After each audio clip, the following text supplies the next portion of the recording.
Welcome back to Legalese 123, where we are covering cases across America. Hello, and welcome back to Legalese 123. I'm your host, Missy K. I hope everybody is doing well on this Wednesday, January 7th.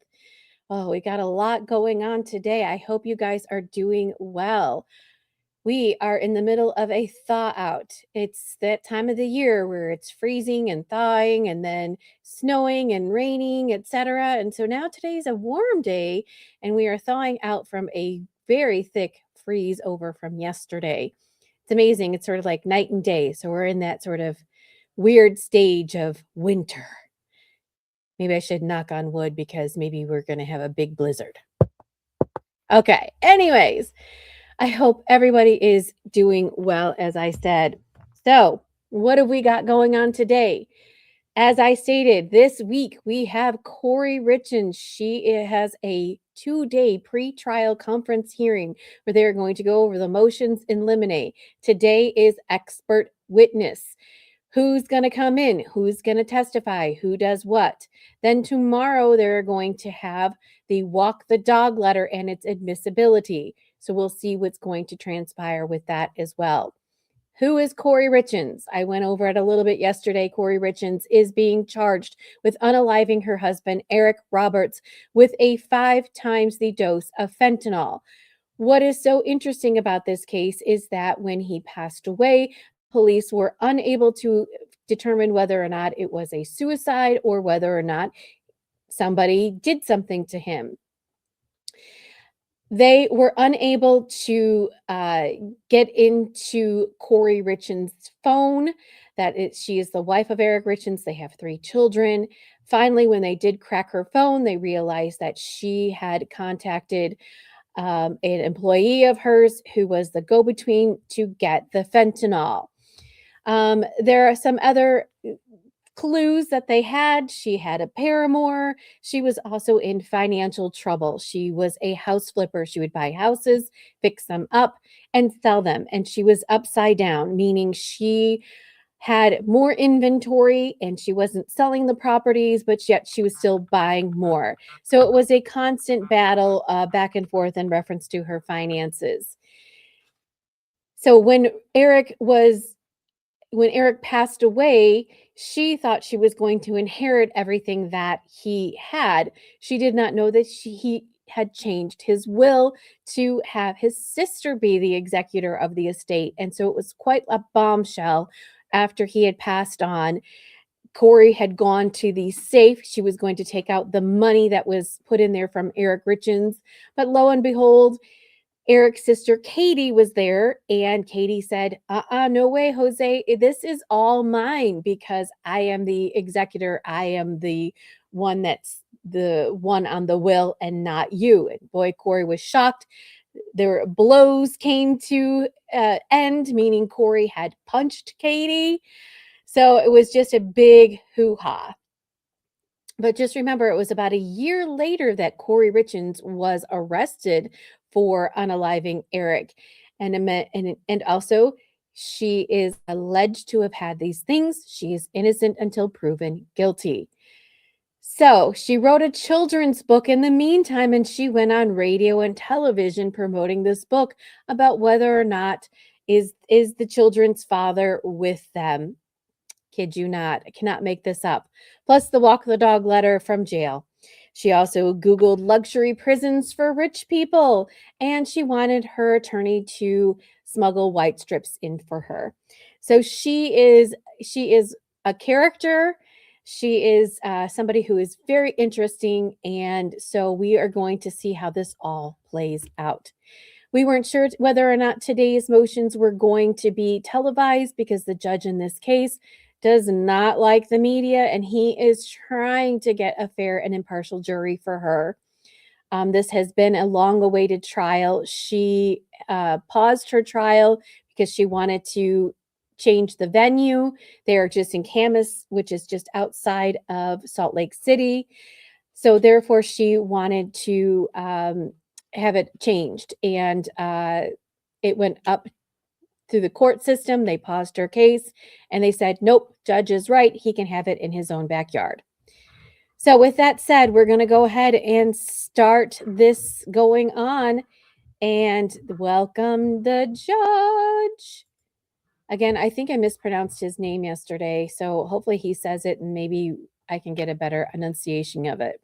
So here we go. Buckle up, law nerds. Let's go. Good morning, Your Honor. Brad Bloodworth, Margaret Olson, Lindsay Shervanack, and Fred Burmester for the state. Very good. For the defense. Wendy Lewis, Catherine Nestor, and Alexander Ramos for the defense. All right. Counsel, as I understand it, we're here today to address the defendant's motions to exclude 3 of the state's experts. Is that correct, Ms. Lewis? Yes, Your Honor.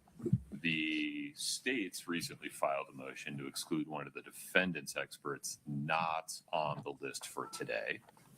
We'll address that in some fashion in the future. Yes. Yes, sir. Okay. Ms. Lewis, do you have a plan on how you want to proceed? Your Honor. Oh, sorry it's to a interrupt. preliminary matter. My apologies. Just thank you, Yeah. Your Honor. May I- Of course. Mr. Bloodworth. I'm not kidding you. That's his name. Your Mr. Honor, the state Bloodworth wants is to his ask name. The court to make additional findings in connection with its order from yesterday denying the state's motion to determine admissibility of evidence. The court's findings regarding the defendant's financial crimes as it relates to the state's pecuniary gain element argument is clear. In its briefing, the state raised 2 additional arguments that the state asks the court to address. The first is that the defendant caused Kouri Richins' death to cover up her financial crimes, and this proves an additional motive as well as the identity and intent elements. And the second argument is that the defendant's... I'm sorry, no, I just am having trouble hearing. I need you to pull down the mic. Thank you. And the second argument, Your Honor, is that the defendant's financial crimes show that causing Kouri Richins' death was her last resort, and this proves the identity and intent elements. The state asks that the court make intrinsic evidence findings on these 2 arguments and additional findings under Rule 404, as these additional arguments increase the probative, in the state's view, increase the probative value of the financial crimes evidence. Finally, Your Honor, regarding footnote 3 of the court's ruling, the state asks that the court note that the state advanced its complete the story argument in its moving papers before Blackwing issued, and then in its reply papers revised its argument to comport with Blackwing. Thank you, sir.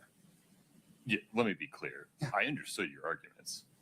I just didn't find them persuasive. The state simply hasn't carried its burden to show a sufficient or persuasive basis that the arguments you just described satisfy the legal standard for intrinsic Sure. or provide a sufficient or persuasive basis to avoid the court's view of the balancing of the propensity inference that is most likely to be drawn under 404B, which implicates the 403 analysis the court made. Your Honor, I appreciate that. And I don't think that comes through in the ruling. I think the ruling very clearly and specifically addresses the pecuniary gain.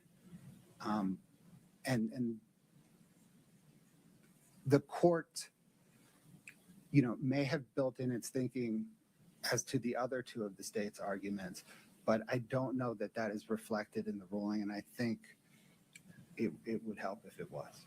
Okay, I understand your position. Okay, thank you, sir. Anything else on a preliminary basis? No, Your Honor. Okay, very good.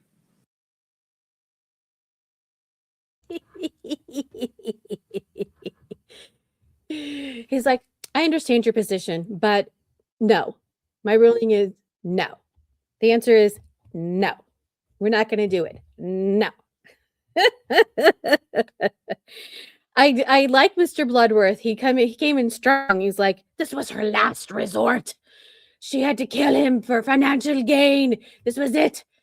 So, but the judge says no, it doesn't, it's not persuasive and it doesn't satisfy the legal requirements. So out it goes.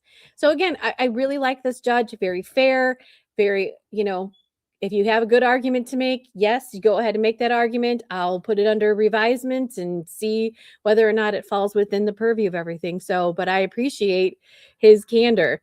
Let's continue. See, so this is so fun. It's exciting. It's so exciting. You never get this back and forth in court. You just get blah. Did you do this and did you do that? This is behind the scenes stuff, and they get to say whatever they want in court right now because there's no jury. Ms. Lewis, my apologies. No, it's okay. You can sit down.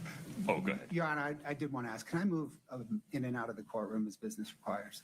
Out of the well or out of the courtroom? Both. Yes, that's fine. Thank you, sir. Thank you. Ms. Lewis, we're here to talk about 3 experts. Happy to handle those in any particular order. Happy to have some legal argument and colloquy before or after taking testimony if necessary. What's your view of what the defense needs to do today? Well, we're handling different experts, but if we could maybe handle Ms. Amon and Dr. Fox first, I think that if Ms. Amon were to testify and then Dr. Fox, and then we could handle that, and then Kathy, you're doing The other two. and then Ms. Nestor's doing the other 2, so I don't know if you prefer an order on those. Well, look at Miss Kouri. Isn't she looking really pretty today? She's not in her prison outfit, which is really nice to an extent. Perhaps maybe those who think that she should be in a prison outfit. But again, we are trying to get they're trying to get an impartial jury. So if she's dressed up in her prison clothes, people might assume or put presumption of guilt on her. So nice to see her in her. It's a nice, pretty bust. I like that. So either order on the others. And forgive me, with respect to Dr. Fox, nobody's challenged her. No, she's going to testify if the court needs to hear it about the scientific reliability of the pathway to violence and why it should be excluded as under 702. So let's talk about that structurally. Okay. If I have one former FBI agent saying this is not the way we do it in the behavioral science realm, and I have another former FBI agent saying this is how we routinely do it in the behavioral science realm, doesn't that go to weight rather than admissibility? Well, possibly, but I think it might be more extreme than that. And that's why I think it's important we hear their testimony. From my understanding, that the pathway to violence has not been used particularly in courtrooms and doesn't come anywhere close to meeting the reliability standard under 702. And Dr. Fox, formerly when she worked for the FBI, also worked in this area and has a lot of information about how that study was conducted.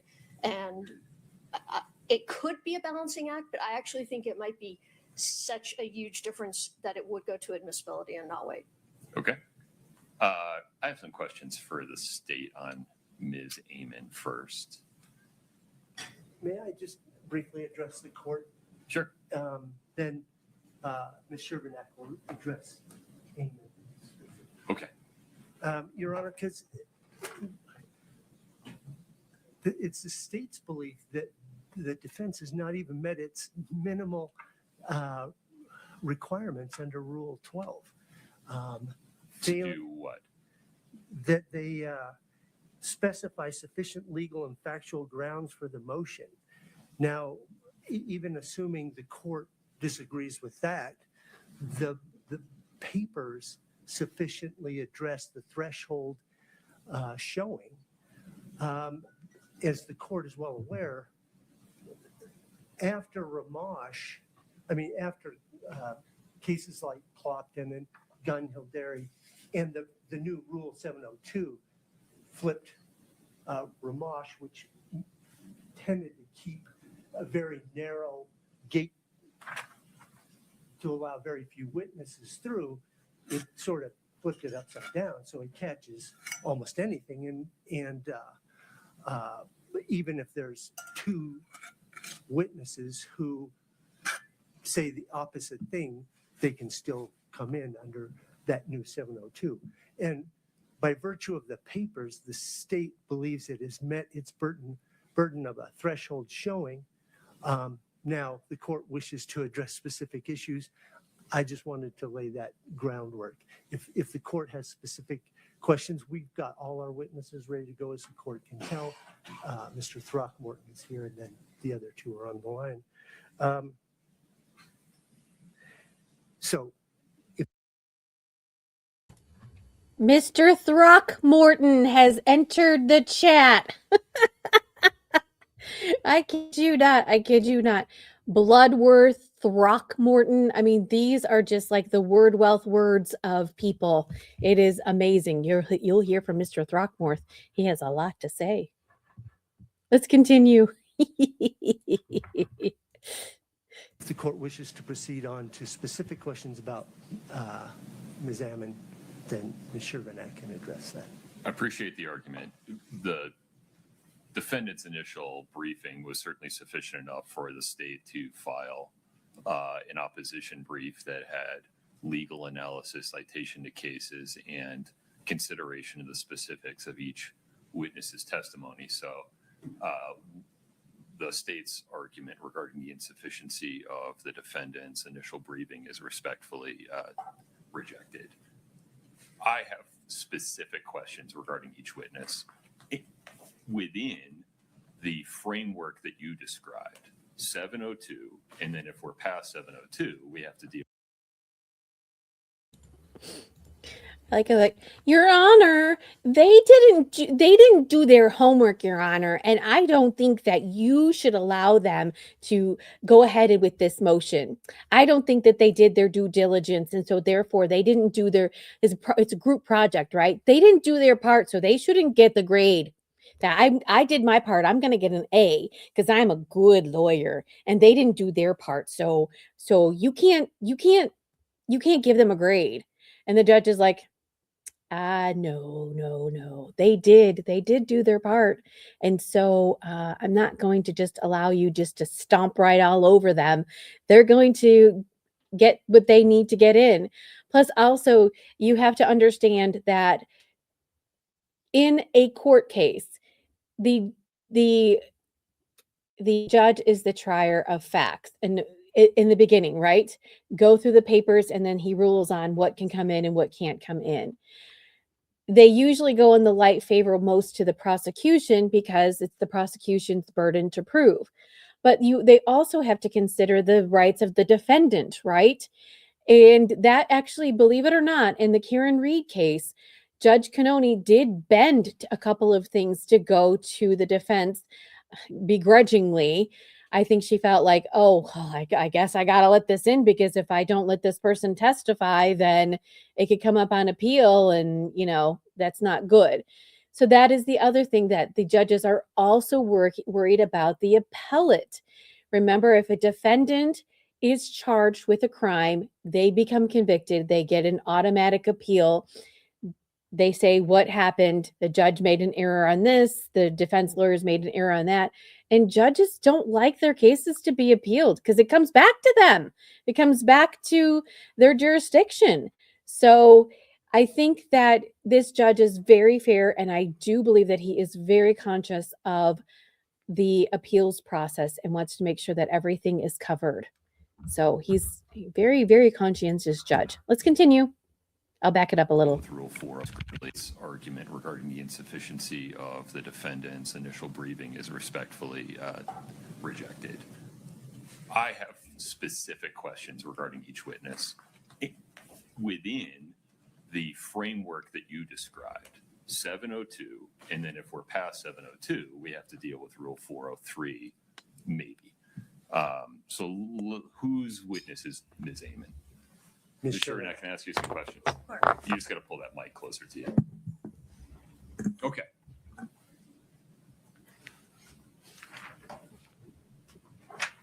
In its brief, in opposition to the defendant's motion to exclude Ms. Amon's testimony, on 2 occasions and in bold print, the state says Ms. Amon may become helpful to the jury.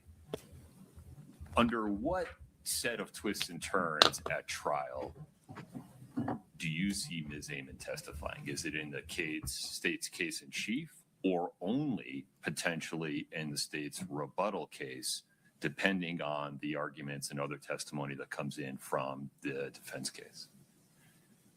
The latter, Your Honor.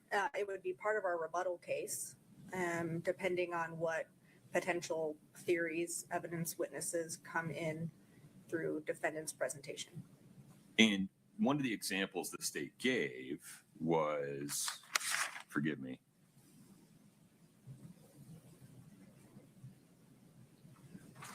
that in the state's view, Ms. Amon's testimony may be helpful to the trier of fact to rebut an argument that, hey, this doesn't happen like this. This is not the way violence gets committed. Wives and mothers don't suddenly kill their husbands. And I understood the state to be saying, well, there's a progression here. People form this plan, unless it's the emotional pathway to violence. But this planned pathway to violence has a progression. It's been studied. This is how it works. Am I inferring the state's argument correctly?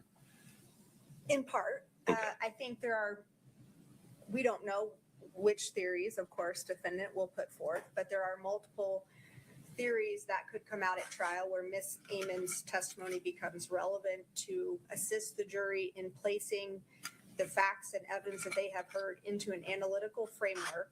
And again, Ms. Amon's testimony, and I don't think this is clear from the defense's objection or from their reply, she is a blind expert. She Right. will not be saying Ms. Richins, and also from the declaration from Dr. Fox, they seem to all miss the point that Molly Amon will not be saying Ms. Richins fits this profile, therefore she committed murder. Right. That's not the testimony. That's not what we would elicit.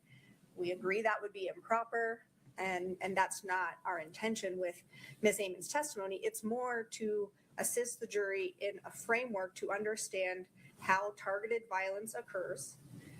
Again, Sometimes, right? well, yes, but also Ms. Amon could describe that in every targeted act of violence, and this is part of her proffer, that there is a framework, a pathway to violence that perpetrators of targeted violence follow.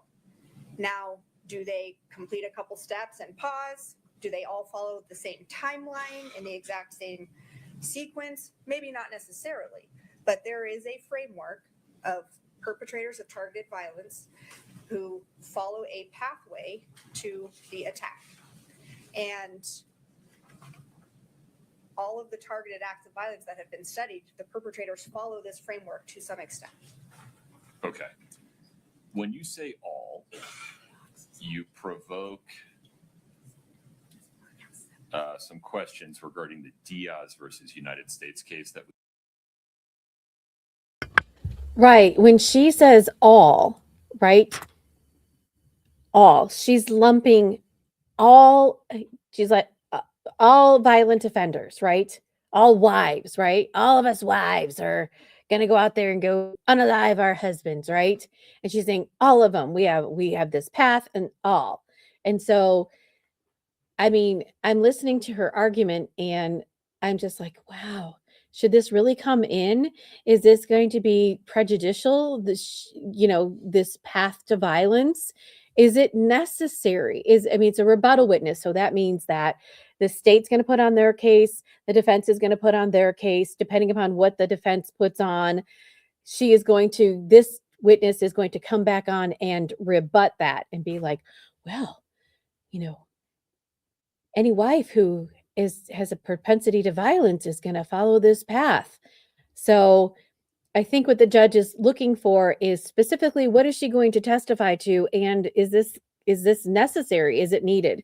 So let's continue on with what he is going to say, because he's going to make some very good points. was cited in Sure. Defendant's brief. Now, in fairness, that case has a holding that goes the other way, right? That said the expert there said, most cases it works like this. Most people that are transporting drugs know they're doing it. And a majority of the United States Supreme Court said, that's fine under Rule 704B. That's not a implication regarding the defendant's mental state or what was in their mind, because it's most, not all. And is Ms. Amon in that bucket of blind experts, or is she going to say, no, this is how it works every time? I think we would have to ask her that direct question. I mean, and she can explain to the court what her answer to that is and why. But I think to say all the time, always, is extreme. I don't think that's what Ms. Amon's testimony would be, but I would rather not speak for her. If that is in fact what her testimony would be, then we need to address that and explore it. But again, when we're talking about a retrospective analysis, which is part of what she's talking about in the studies of the pathway to violence, they know that these perpetrators have committed the ultimate act, right? They have perpetrated their attack. So that is a different analysis than to say, are there other folks who have started on the pathway to violence and not made it to the ultimate act, to the attack phase, if you will? Yes, those people exist. And Ms. Amon would not know who those people are. I read her proper. She seems to explicitly acknowledge that people stop at various points Right. along the pathway. That's my point. So Okay. to say that if you start on this pathway to violence, you ultimately will commit an attack regardless, all the time, always. No, that's not her testimony. Okay. And that's not factual. But for her to say in all of these multitudes, decades of studies of people who have committed a targeted act of violence, we know the end result. The attack has occurred. We can place those folks on a pathway to violence. We can put them on these steps and identify the steps that they took to that attack. Okay. All right. Hold on a second. Bring her on. Come on, bring her on. Bring on Miss Amon. We want to hear what she has to say. I think it's very important that they bring her on. I think the judge should ask this question and find out what exactly is she going to testify to. I hear this lovely lady lawyer. I don't even know her name. I know that she is stating what she thinks she's going to say, and I appreciate she says, I don't know exactly what she's going to say in the stand. But, let's bring her on. So let's have her. Come on, bring her on. We want to hear what she has to say. Let's see what the judge has to say. Ms. Lewis, anything else you wanted to say at this point, Ms. Sugar? Not unless the court has additional questions on that point. No, I understand the state's position. Ms. Lewis.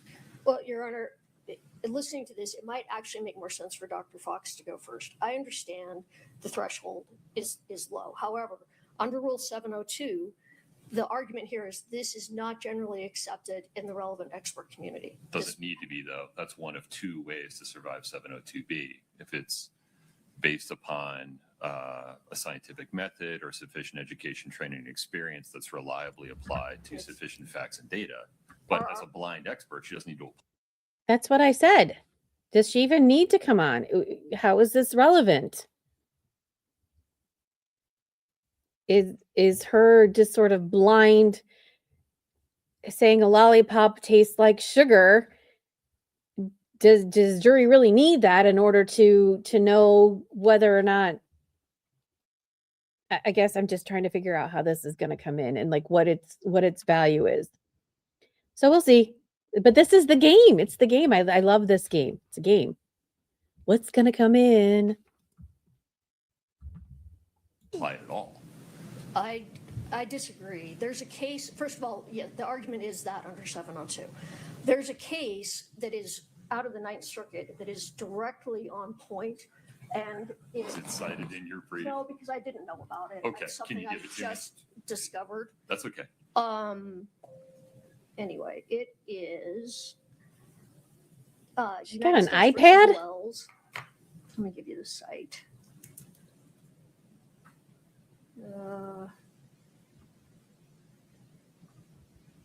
879 F3rd 900. And that case was also a blind expert who is actually one of Miss Amon's colleagues in writing the profile her violence, and his name is Dr. I don't know if it's Dr. Reed Malloy is the name of the expert, J.R. Malloy.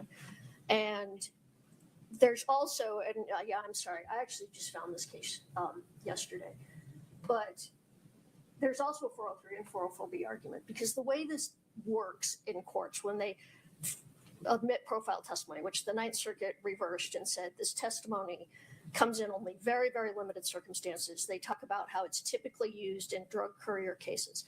This was a case, a homicide case, where Dr. Malloy was using the precursor to the profile for violence. It has very much the same criteria. It has been modified since then. This was in 2017.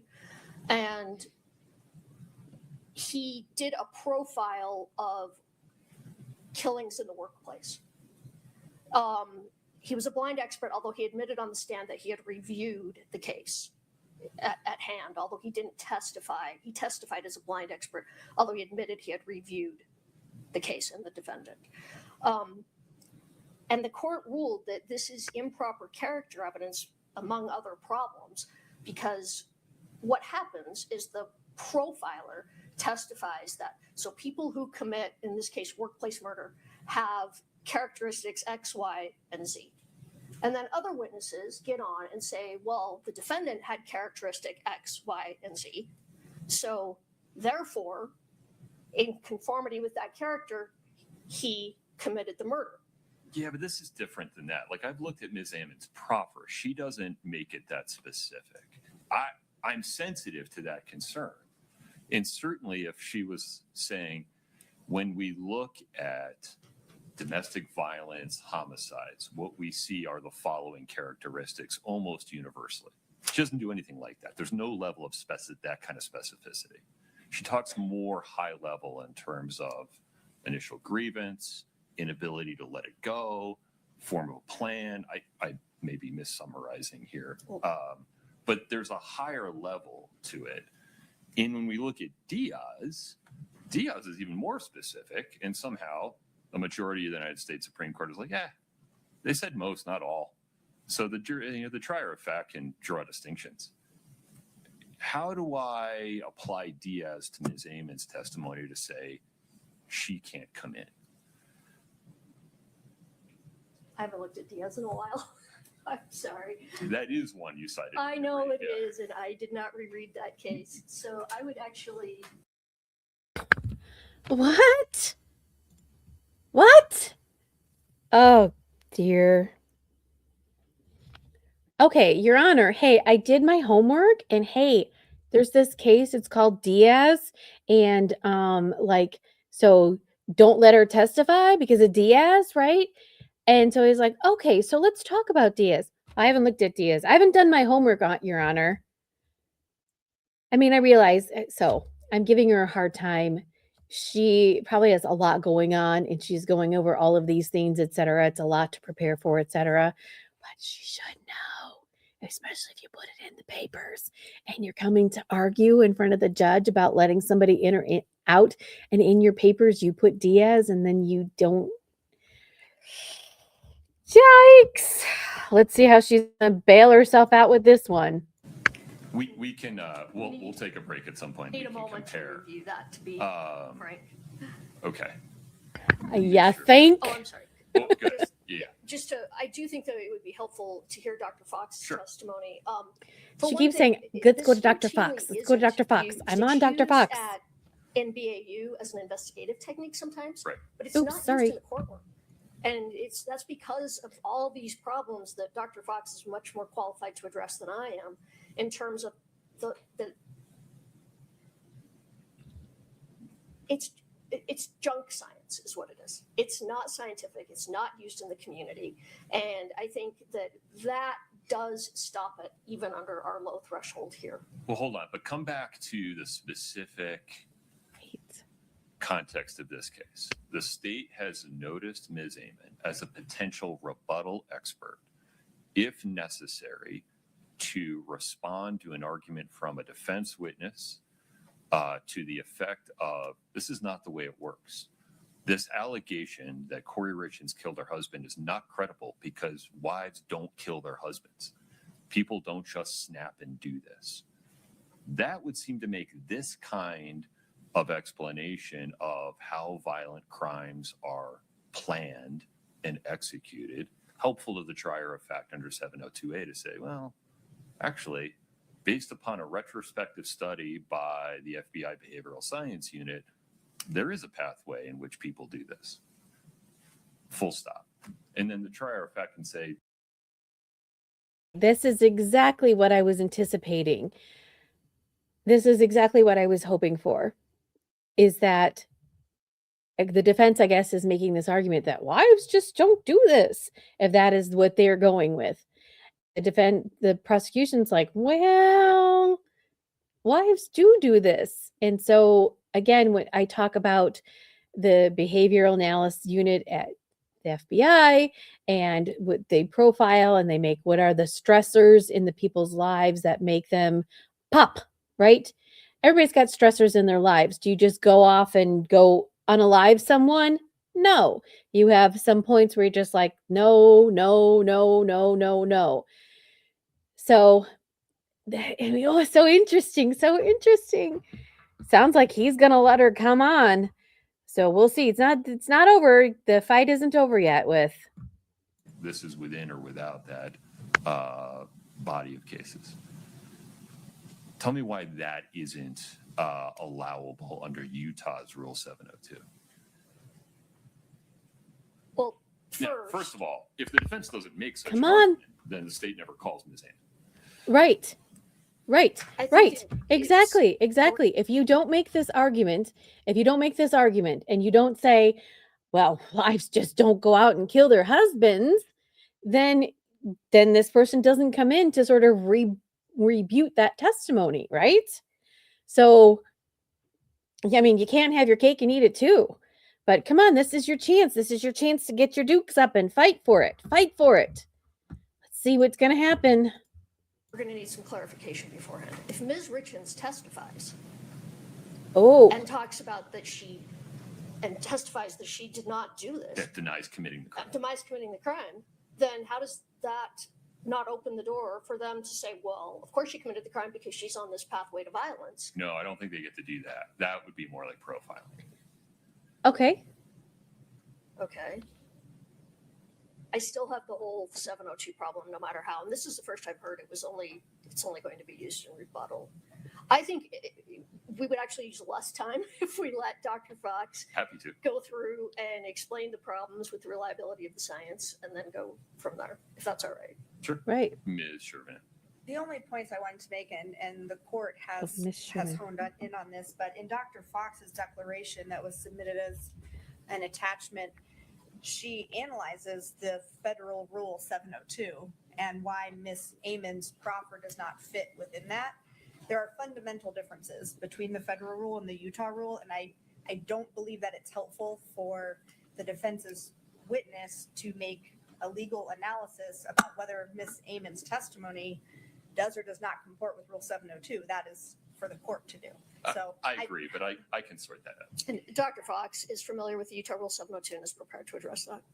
Well, but I don't need her to address the law at all. I just need her to tell me her view. I understand, of but the she hasn't science. now analyzed it under the Utah Okay. law.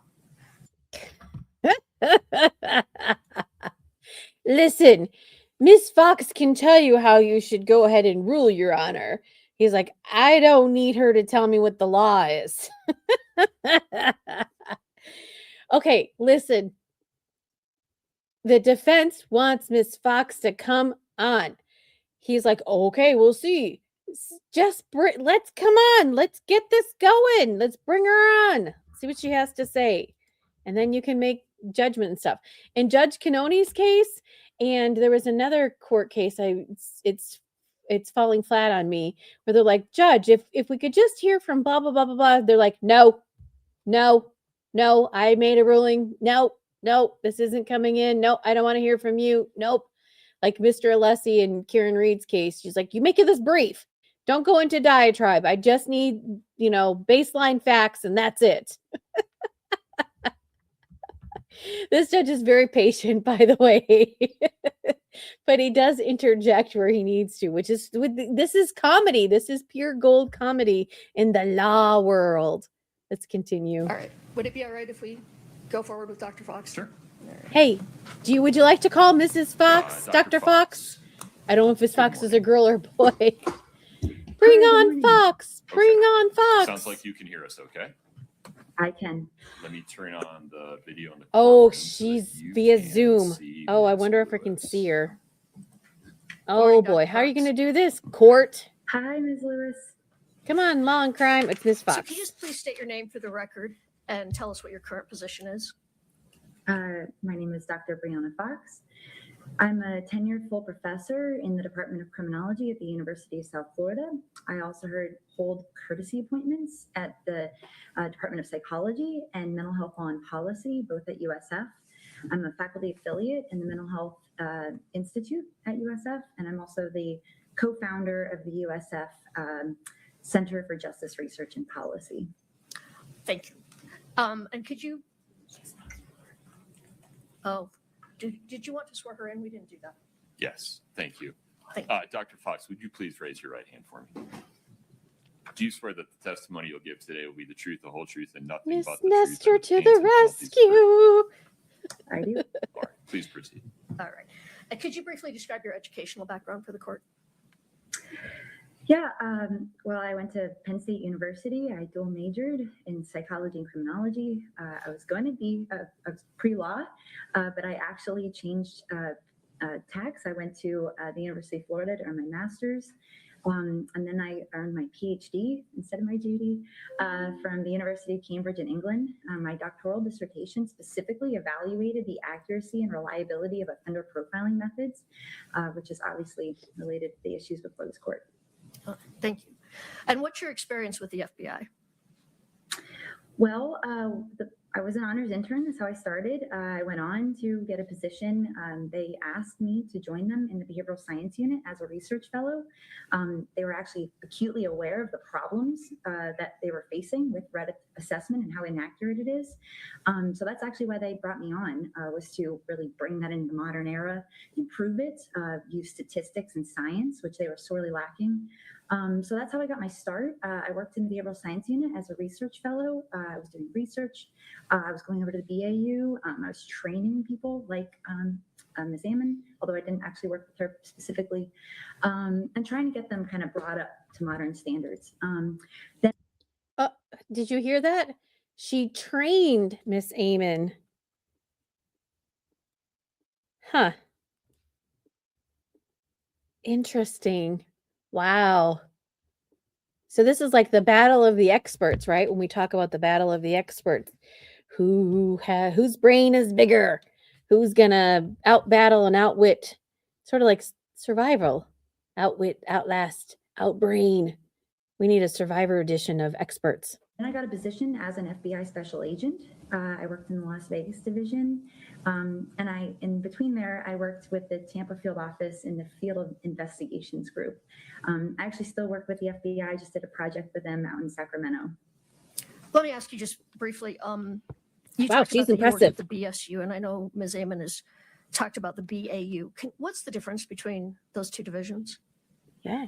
Yeah, the BSU was really their research arm. That was where they were really tasked with doing the data analysis, trying to develop the new, latest, and best approaches for investigative techniques. We would then go on to train both people at the National Academy. That's a prestigious group of law enforcement that come in from around the globe. We would train them, so our methods would get disseminated into their investigations around the planet. But then we would also go to BAU. We would take what we were doing, implement it. We were also trying to train them to bring them kind of up to what we were doing over in the research arm. BAU was very operational. We were the research folks. Okay. And have you published research relevant to offender profiling and violence risk? Yeah, that's actually the main part of my job. I have more than 50 peer-reviewed articles. I've written 5 books. I have over 3,000 citations. My work has been published in the top journals in psychology, clinical psychology, law, sociology, criminology, developed developmental psychology. So my goal is to actually try to create more established and evidence-based risk factors, trying to understand the development of offending. Again, this is an area that we are really lacking in, so there's plenty of opportunity for that science and data-driven research. Okay. And you, Huh. I wonder, where were you in the Koberger case, huh? Where were you? Did you work on that? Because, boy, that is a person you can profile to day's end. I'm sure the BAU unit had a lot to do with it. And unfortunately, we didn't get a trial on that case, so we didn't get to hear any of how they figured out and profiled him. But I bet you they pretty much had him dead to rights, profile-wise. Anyways, let's continue on. But boy, we're going to have to do a deep dive on her. She is fascinating. Fascinating. experience in violence risk assessment or threat assessment? Yes, I do. I have extensive experience in both violence risk assessment and threat assessment through my academic research. Obviously, I also get federal grants. I work a lot with the U.S. National Institute of Justice. I have applied professional experience working with law enforcement agencies. This was mentioned before this, but there is a distinction between investigative efforts and then obviously applied efforts in a legal setting. I would say that my experience as a FBI special agent and of course as a research fellow in the FBI's behavioral science unit, where I evaluated and then try to help improve the scientific validity of both profiling and threat indicators, is what really has motivated me as a researcher, kind of trying to take that old school approach and modernize it, and really trying to assess the reliability and validity of violence risk assessment, as well as these theories of behavior. Huh. So she is trying to modernize it. She keeps using that word over and over again. So I wonder what techniques and stuff is she using? What research is she using to do her analysis? Again, remember I talked about technology. As technology advances, do you learn more about the behavior of the person who has committed these crimes by looking at their technology? What are they watching? What are they reviewing? What are they reading? Et cetera, et cetera, et cetera. And does that play into the personality of a person who is going to commit a crime, right? I keep thinking back to that movie that Tom Cruise was in. It's the name is escaping me, where they know the crime is going to be committed well before it happens. And I mean, that is a great sort of analogy, is at some point in time, because your information that you review things, et cetera, your stuff is not private, right? You know that Google knows what you're searching for, et cetera. Does it go directly to law enforcement? Some people say no, some people say yes, but at some point in time, will that then be a predictor? Oh, if this person visits this, if they visit this, are you going to be preemptively charged with a crime that you didn't commit? I mean, sorry, that's where my head is going. So I'm curious to know. I mean, law nerd, just like to know about her research and where it's going. Let's continue on. That's where I won the early career award in specifically my work on developing theory on why people become offenders. All right. And you heard us talk in court about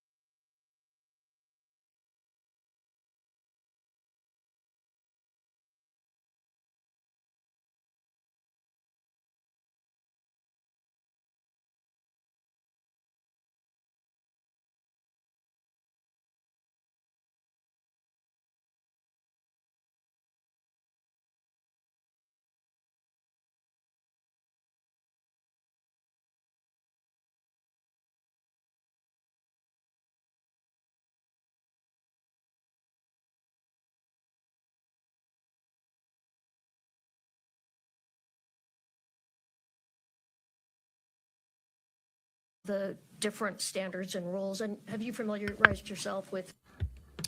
Okay, well, apparently I was just blabbing on to myself. I had my mic muted. All right.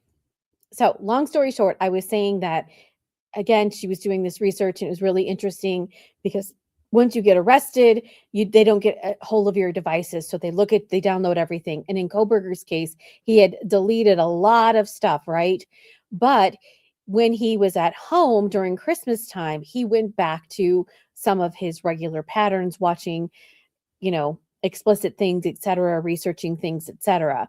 Maybe he didn't have the ability to delete those things because he didn't have the software or whatever the circumstances were. Remember, criminals are trying to out-crime the police. So it's interesting to see. I wonder if she used this information. So let's continue. The Utah standard in addition to the federal standard? Yes, I have read about the Utah Rule of Evidence 702. I have testified as an expert in other cases, so I'm familiar with the federal rules of evidence. And I do understand as well just how to evaluate scientific merit and reliability. I was the editor of our field's premier journal, Justice Quarterly. So as a journal editor, it was my literal task to assess scientific merit and how we can really understand, is this a credible theory? Not every theory gets published just because it is a theory. It really has to meet certain standards. Is there any objection to certifying that she is an expert in this particular area? Nobody said she isn't. Okay, just wanted to make sure as we move forward. All right, so are you familiar with the pathway to violence model? Yes, I am. You have deemed And expert. Can you describe Expert. what that model proposes, just generally? Yeah, so the Pathway to Violence model is a group-based descriptive framework. It outlines a sequence or phases of behaviors that are thought of being observed retrospectively among individuals. It's really applied almost exclusively to individuals that commit targeted acts of violence like mass shootings or terrorist attacks. To be clear, it is not a diagnostic tool. It is not a validated risk assessment tool, and it cannot be applied to individual cases. It was not created using data. It has no scientific testing or reliability. It is pure theory, and it was postulated by individuals that, frankly, I don't want this to sound mean, but they have no scientific training. All right. And is it designed to diagnose or predict whether a specific individual will commit violence? Again, no. It's a subjective, group-based descriptive framework. At best, it applies only to some cases. I thought the judge's explanation of it was great. It applies sometimes, but in other cases, it doesn't apply. So we really have no idea how often that occurs. It applies sometimes, except for when it doesn't. So it's completely disconnected from data and science. What's the difference between a descriptive model and a predictive risk assessment? Well, group-based descriptive models just summarize patterns or characteristics that are observed across groups of people on the average after the events have occurred. That's ones that are created using data. The ones that I'm familiar with, like when I worked in the FBI's behavioral science unit, the infamous, organized, disorganized profiles, they were created just like by thinking about what we see sometimes in cases, and sometimes we don't. Those have also been excluded as being admissible for that same reason. That doesn't mean that you can't use them if you want to investigatively, but you can't use that later on in court to say, this person fits this profile. So predictive risk assessments, by contrast, are empirically tested. You want to be able to forecast individual outcomes before they occur. And just, a distinction from the group-based descriptive method, you really have no idea how often it applies or doesn't. Unless there's associated data, you really have no clue how often is it accurate. You can use the words mostly, but it's one person's opinion. There hasn't been a scientific evaluation of this to actually say this often it applies, this often it doesn't. There's no known error rate. There's no accuracy rate. There's no reliability measure. It's just a, guess. So that's why it's important in a legal framework that the pathway to violence is descriptive framework and not predictive. Yeah, it's descriptive. It would be like saying that both of us are female, and females are more prone to I'm trying to even think of an example that wouldn't, that would be kind of as like detached from the data. But, we could say, well, both these women would, engage in, they're both in a courtroom today. So women tend to be in courtrooms. It's like, well, just because the two, people that, our judges seeing today, both are in a courtroom, that doesn't mean all women are in a courtroom. The example I use in my undergraduate course, every person who went to the moon eats chicken. That doesn't mean that everyone eats chicken goes to the moon. All right. So does the pathway to violence, does it tell us how likely it is that someone will engage in violence? No, that's a major flaw of it. It has no estimates for the likelihood, probability, risk. It doesn't quantify anything. There's no statistical basis behind it. There's no prospective testing, no base rate adjustment, no error rate. All the reliability measures that we would see as scientists, it has none of those. And can it distinguish between people who commit violence and those who don't commit violence? No, I think the major, I keep on saying this, another major problem I have with this is there are lots of people that have those grievances. I can name like so many cases off the top of my head that will never go on to commit violence. And we have no idea how often people will follow this pathway and literally never commit violence, or they do some things and then stop and don't commit violence. There's no associated numbers with these. So people who engage in, out of a larger group and engage in similar grievances, thoughts, and behaviors and never engage in violence, we are unaware of. What the pathway to violence model is doing, this is, they're selecting on the dependent variable. They're selecting people that commit violence and say, oh, all those people do this based on, our thoughts. It's not even based on their analysis of data. All right. So addressing the reliability and the 702 standards, has the pathway to violence been published in peer-reviewed journals? So that was a very interesting statement that she made, that they are only selecting people who had committed the violence. And then they said, okay, they committed the violence, so XYZ, XYZ, not those that hadn't committed the violence, XYZ, XYZ. So, because then how can you evaluate somebody who hasn't committed the crime in the pathway of violence? And then, so I guess what she's basically saying, she's talking about theoretically, right? That this is just based on a theory about XYZ, and they're only getting those who did commit the crimes and evaluating that. They're not evaluating like society as a whole. So I guess what she's trying to say is that her testimony is not her testimony. They're talking about whether what Eamon's going to testify to, and whether she's got this sort of overall broad people who have committed violence, XYZ. And she can testify to that because she's not saying specifically Miss Richins. Remember, we talked about that earlier. She's just saying people who have committed violence have this pathway. She's not convincing me just yet that this can't come in. And again, it's going to be the battle of the experts. If Eamon comes in, then Fox comes in, right? I don't know. We'll see how the judge plays this out. But let's continue. She's very fascinating, though. No, I was actually shocked. I thought I heard somebody say that. I'm going to back up a little bit. Analysis of data, selecting on the dependent variable. They're selecting standards. Addressing the reliability and the 702 standards, has the pathway to violence been published in peer-reviewed journals? No, I was actually shocked. I thought I heard somebody say that before this. I trust when I say I've researched this extensively. Book chapters and governmental white papers are not publications. Those are, they don't undergo a peer review process. I've written 5 books, so I am aware of the process. It's not that. I've also written governmental white papers. There's no peer review process. You can write whatever you want as long as the publisher agrees to print it, you're good to go.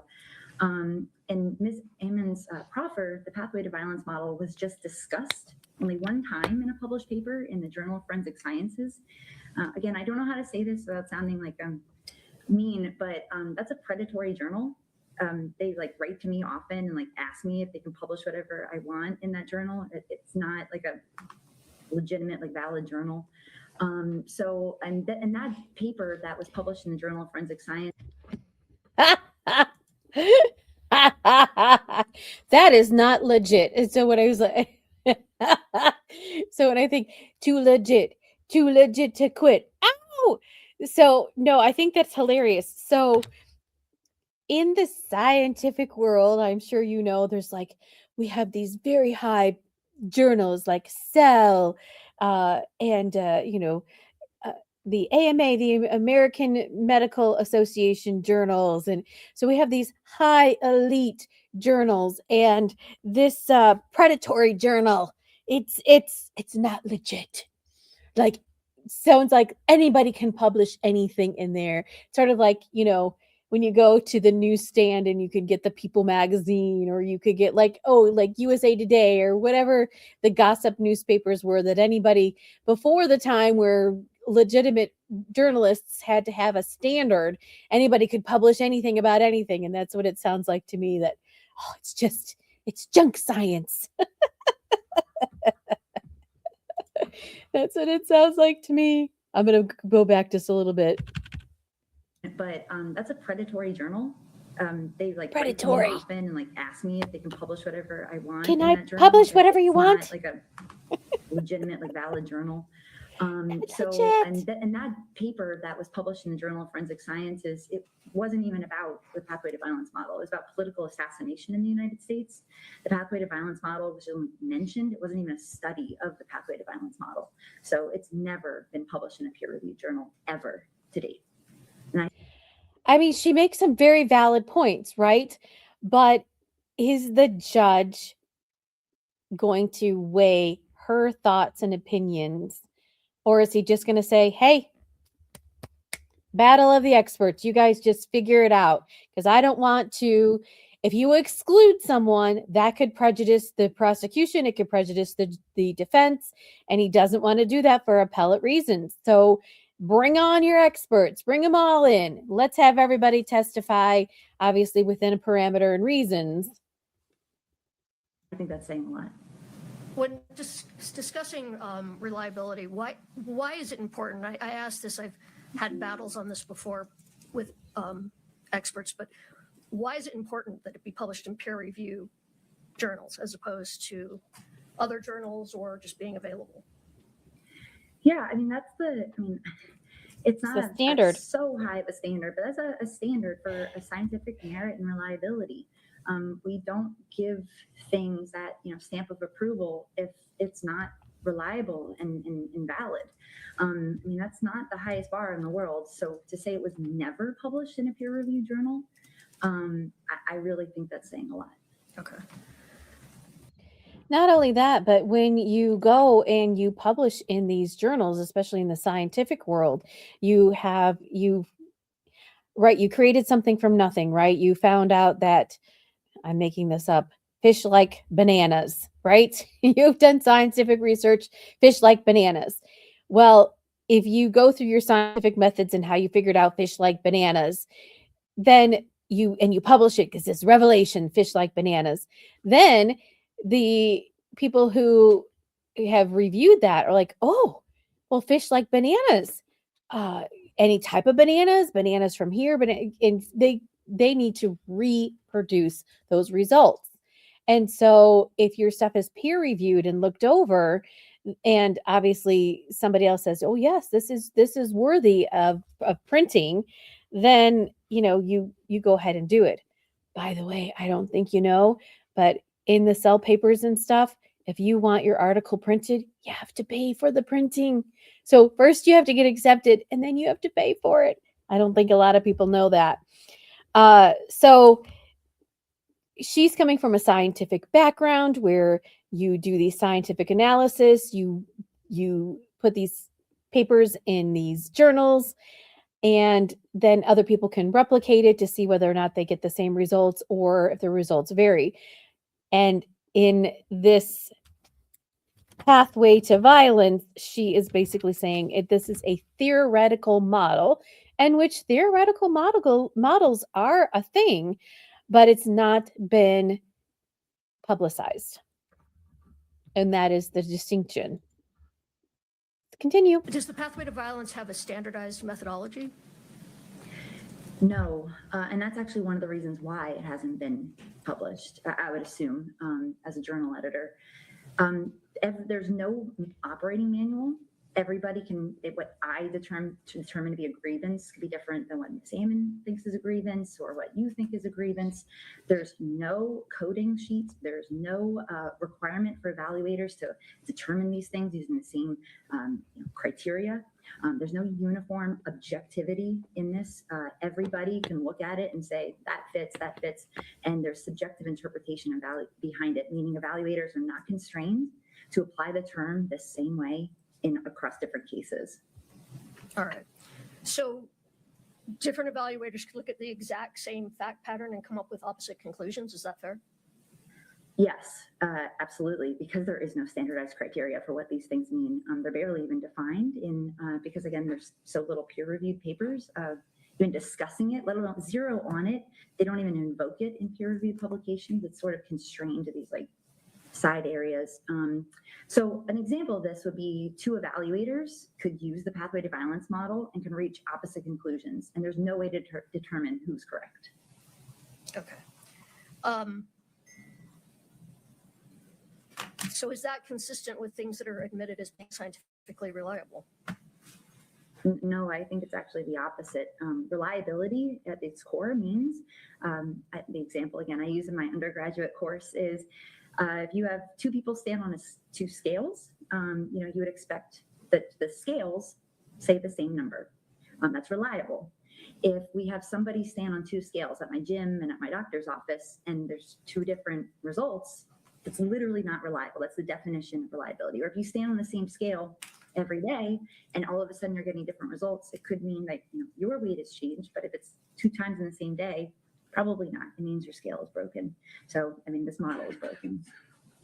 Okay. Is that connected to inter-rater reliability? I know we had discussed that, and I wasn't entirely clear myself on how that is relevant to the acceptable. Yeah, inter-rater reliability is, again, since reliability is such a key foundational element of what is scientifically valid, inter-rater reliability is basically this idea that if two people use the same construct, will they get the same result? And if people are having the same scale, implementing it and get different answers, it's not reliable. It just has a basic foundational level. So you would want the same instrument applied and to get similar results. So two people should be able to look at the same case and have a general agreement that this person either meets these criteria, they would agree they're both experiencing a grievance. That's something that you would expect inter-rater reliability, that's mandated for something to be considered reliable. I would actually argue that this doesn't even have the ability to determine if it's reliable, since there's been no study conducted ever on the inter-rater reliability on the pathway to violence model. Does it have a known error rate? No. And that's obviously a problem in terms of false positives. You could say, I think this person, or this is what tends to occur on the majority, that somebody would be on this pathway to violence. You have no idea how often that happens. You have no idea how often you're wrong. You could say that is the case, but we have no idea what percentile of the population actually fits that model, because there is no known error rate. And why is that a problem for in terms of admissibility? Yeah, well, without an error rate, the court cannot assess reliability. A method that you can't quantify how often it's wrong if you literally don't have that number. And this has never been studied. It has no data behind it, so you have no idea how often it's incorrect. Okay, and has the model ever been applied prospectively to identify individuals then who later actually do go on and commit violence? Never. All right. Is there any scientific data showing how often? I'm almost done, but I'm sorry, what? Oh, I didn't say anything. My apologies. Oh, okay. Is there any scientific data showing how often people identified as being on the pathway then actually never do commit violence? No, and just to, without overemphasizing this, there is no reliable data on this. And I'm emphasizing it because that was why I was brought into the behavioral science unit. I was the first and only person at the FBI to do research on mass shooters and terrorists on the pathway to violence. That was literally the task I had. I was the person who did it. And you literally, this was in 2000. The first time I started on it was 2010. And then the process of getting access to data was, as you can imagine, quite difficult. I was going through all of it. I was trying to code it. I was the first person to do it. No one had done it before. There was no study ever on this.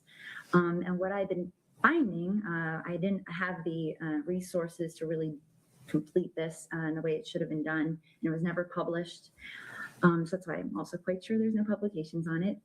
But it really was so much more complicated than what the pathway to violence model suggests. That's such an oversimplification, and it's so inapplicable in so many circumstances. And like I said, there's no known error rate. So we know it's wrong, we just don't know how wrong it is.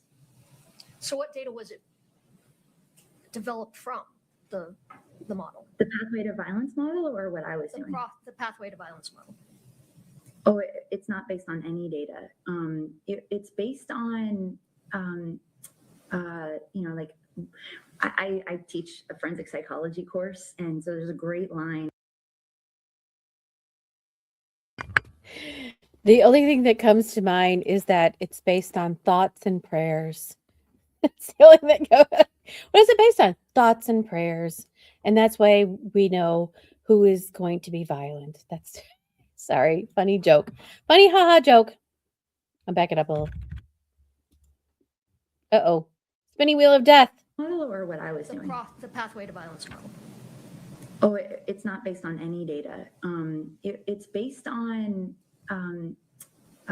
like I teach a forensic psychology course, and so there's a great line. I really respect the original profilers. What they did was, groundbreaking back in the 1970s, right? But obviously a lot has happened since 1977. What we've expected, in court, DNA, our standards for what we admit into court has changed a lot. But back then, 1977, when they were developing this, that was what they thought was best. And they developed it off of what they called intuition, educated guesswork, and hunches. And so I always teach my students, like, that was the 70s way, but we're doing this differently now. And the pathways to violence model was developed in that same approach. Educated guesses. Okay. Again, so I was right. I was right. Thoughts and prayers. I think, therefore, you did XYZ, so you're on the path to violence. Da-da-da-da-da-da. But I mean, obviously, there's more to it than just that. The BAU is, heavily involved with the psychological profiling of people and incidents and things, etc. But they also do things in hindsight as well. So, I mean, again, we talk about the stressors. What was going on in Kouri Richins' life that stressed her to believe that if she unalived her husband, these problems were going to be solved? And just like Mr. Bloodworth said earlier, that he was like, financially, this is the ends to the end, and this was the nail in the coffin, and that's why she had to do it. And he's like, I don't think you've met that burden just yet. So, anyways, let's continue. You don't want to hear me. You want to hear her. Let's go on. So Ms. Amon, and I suppose others who've worked on the model, believe that it can be applied after an offense has occurred. And is it scientifically valid after offense has occurred to then go back and use the pathway of violence model? No, I mean, that's like a basic logical fallacy. That was probably on your LSAT exam, that you can't do that. Applying a descriptive model retrospectively to infer that the person therefore fits it is like predicting the lottery numbers after the drawing already occurred. I don't know. I don't know how to describe this another way. It just doesn't make logical sense. It is a logical fallacy to do so. Well, in fact, an example of that fallacy is the 9/11 attacks. Is that right? Yes, that actually, there were, there's the pathways to radicalization. We've, toyed around with this idea. They've all been kicked around and kicked down. But that one was the pathways to radicalization profile. And it was this like traits shared by attackers. They're young, male, Middle Eastern, and you could say looking at, the 9/11 attacks, yeah, they all fit that profile. But when you apply it retrospectively, there's 55 million, right, plus people that fit that are young Middle Eastern males. Like literally it goes down from, everybody who, commits terrorist attacks fit this profile to 0.00000, like I don't even know how many digits out, 0%. It's basically 0%.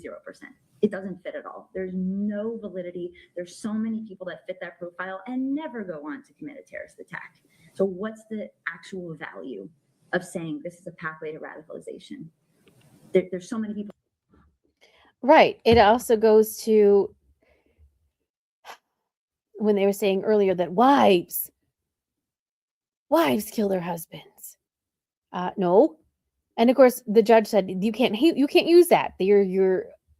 That's too broad. You're just saying so every wife in the world is going to go kill their husband. It's the same thing. Is every husband in the world going to go kill their wife? That's very too broad. She makes some good points. That would fit that and never go on to commit the act, cherry picking after the fact and saying, all the people fit that. Not only is that a logical fallacy, I would actually say that's, it could be a violation of people's rights, to be able to make that implication of them just without even having 1% accuracy rate. But again, it's not going to necessarily I see what she's saying, but it's a battle of the experts. And she's not Miss Amon. Miss Amon isn't specifically talking about Kouri Richins. She's talking about general. She's very general, broad terms. And again, it's the battle of the experts. So, So how does that relate to the pathway to violence model? The pathway to violence suffers the same fatal flaw by implying these group level descriptives. You're first of all applying it, and we have no idea. It could apply to 1% of people that have a grievance. They, go to a workplace nowadays, right? So many people have grievances. So many people are upset. They're feeling stressed by the economy, by their situation. They even may say, "I'm so stressed, I'm mad." They will never go on to commit violence. This is an extremely rare base rate event. And low base rate events have very high risk of false positives. And when you are now going to take that and enter it in as an expert opinion, obviously, just me as a scientist, as somebody who supports the research in this area, and of course, like as an American taxpayer, I feel very concerned by that. So let me ask you, you heard the discussion before you testified about if Ms. Amon were to testify in rebuttal, that why someone who is a mother or someone who is in the position of Ms. Richins might commit this offense because of being on this pathway to violence. In your expert opinion, is that helpful to a jury, and why is that problematic? Yeah, I actually think that the risks are so far beyond the benefits. I mean, there's so many people that experience grievances, anger, even violent ideations. There are a lot of studies on that. So there's plenty of research that can be discussed to talk about the base rate of those. They're high, but then when you look at the predictive ability, how often do they go on to predict violence? Extremely low. The reason is because, if we were that good at predicting violence, I mean, think about the problems we have when we're talking about parole. We're talking about, risk assessment, when we're looking at releasing people. We're doing, my big NIJ grant was specifically to do risk assessment to try to identify people who are low, medium, and high risk. This is such a big area because we are so bad at it, even with huge amounts of data, huge amounts of research behind us. There's no way that something like this is able to be better than all of the research and data that we have based on hunches.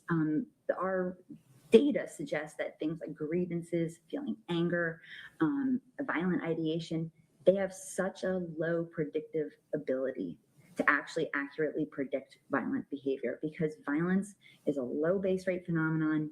Lots of people have these types of feelings. Very few ever go on to commit violence. Even if you fit all of them, you literally have a low probability of actually committing violence. I could actually, look that up in a couple of minutes and tell you what the base rate is, but because this pathway to violence model has never been evaluated, anyone who would say, here's what I think, they're just guessing on how often someone would actually go on to commit violence. Let me ask you, tell me if I'm wrong. When I was looking at the pathway to violence, it appeared that the purpose of it was to try and help identify mass shooters, school shooters. Why has this been put together? For what purpose, if it doesn't actually ever predict who will go forward to commit a violent act?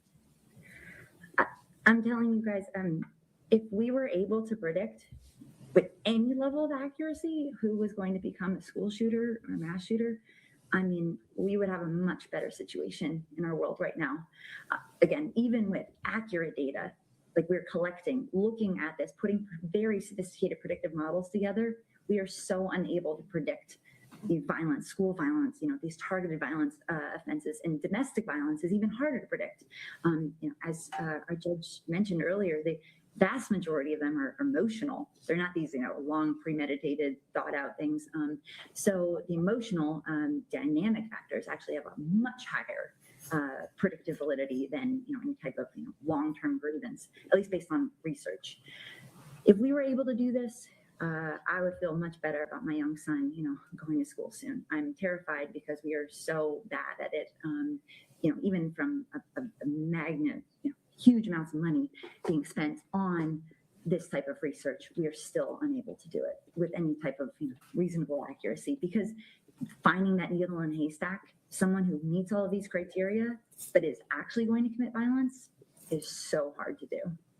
Let me ask you, just for sake of argument, if we were to assume that the pathway for violence had some reliability in the area of mass shooting and school shooting, was it meant to be applied in this sort of case? Oh no, and that's actually, again, something I talk about in my undergraduate courses. We have this problem, it's like mission creep. We think, because it applies here, it can apply over here. And that's absolutely not the case. A domestic violence type of scenario, poisoning, they're so fundamentally different in the way those two things are committed, played out. Applying something that is, even without data, created for the purposes of these targeted attacks that do engage in more radicalization behaviors. You applying that to something that's statistically more emotionally driven, that would be very inappropriate. All right. So just to wrap up, in your expert opinion, should the pathway to violence be admitted as scientifically reliable evidence the jury can rely on? No. No, absolutely not. If we're basing this on reliability, if we're basing it on, how using it to know that this is scientifically valid, it absolutely not. The logical fallacies that are endemic to this, the huge amounts of unknowns, like how often it's wrong, which would be far more wrong than right. It's akin to like the Barnum effect at circuses, or like psychics. That would be the closest I would say in terms of how accurate and valid and applicable this would be to an individual case. I have nothing further. Ms. Shervnak, do you have any questions for Ms. Fox? I do. Ms. Fox? All right.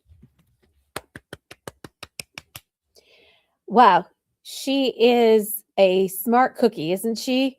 She obviously is a very well-versed person in the scientific analysis of violence. And she's definitely a data-driven person. Remember also, there's no jury present. This is just the judges, the lawyers, and what have you. So she can say whatever she wants. Her bringing up her son, and she's worried about him going to school. She can't bring that up in front of a jury. It's not relevant to this case, right? But here she is. She's giving her opinions and her thoughts. Voir dire, if you could say, or just this pre-trial hearing, battle of the experts. So let's hear what the prosecution has to ask her, and like let's let the dice roll. Who's going to come in, who isn't? But it's fun to watch. It's fun to listen. I love these little banters and stuff beforehand, and I hope that you do too. Let me ask you just a couple of basic questions. Sure. Oh, Judge wants to ask You went some through questions. the FBI Academy at Quantico. Yes, I did. Were the pathways to violence taught as part of that curriculum? No, it wasn't. That's a Did good you have question. exposure to this during your career in the FBI? No, I wasn't. There are these, similar models, like, I think they call it like pathways to radicalization. And I just learned about that. And again, like while I was in the BSU, that was one of the things that I was brought on to try to revamp and improve. Okay, thank you. Ms. Lewis, anything further? No, Your Honor. Okay. Ms. Shervanek, anything for Dr. Fox? Okay. Thank you, Dr. Fox. You're welcome to stay connected, but you're also welcome to turn off your video and audio. Thank you. Okay, wow. Those were great questions from the judge, right? Did you have this in your training? Is this something that the FBI normally does? And she's like, no. So that was very, very, very interesting. So, I mean, it's not a methodology that the FBI teaches. Again, it's just, she said it was a theory. Now, remember, this is her opinion. If Miss Amon comes on to testify or comes in to give her evaluations, will she say something differently? And again, it's the battle of the experts. I can't say it enough. All right, let's continue on. What's going to happen next? Ms. Lewis, do you want to ask any questions of Ms. Amon?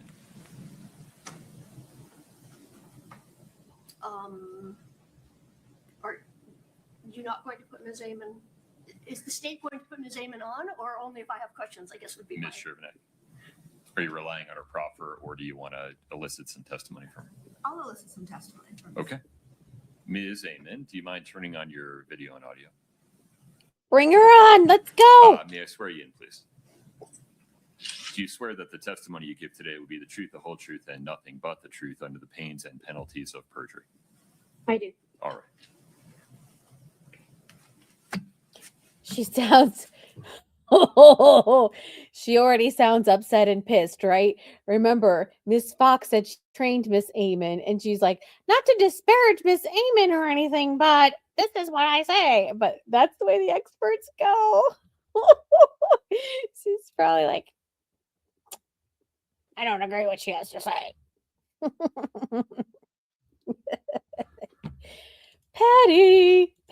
Pettiness. Good morning, Ms. Amon.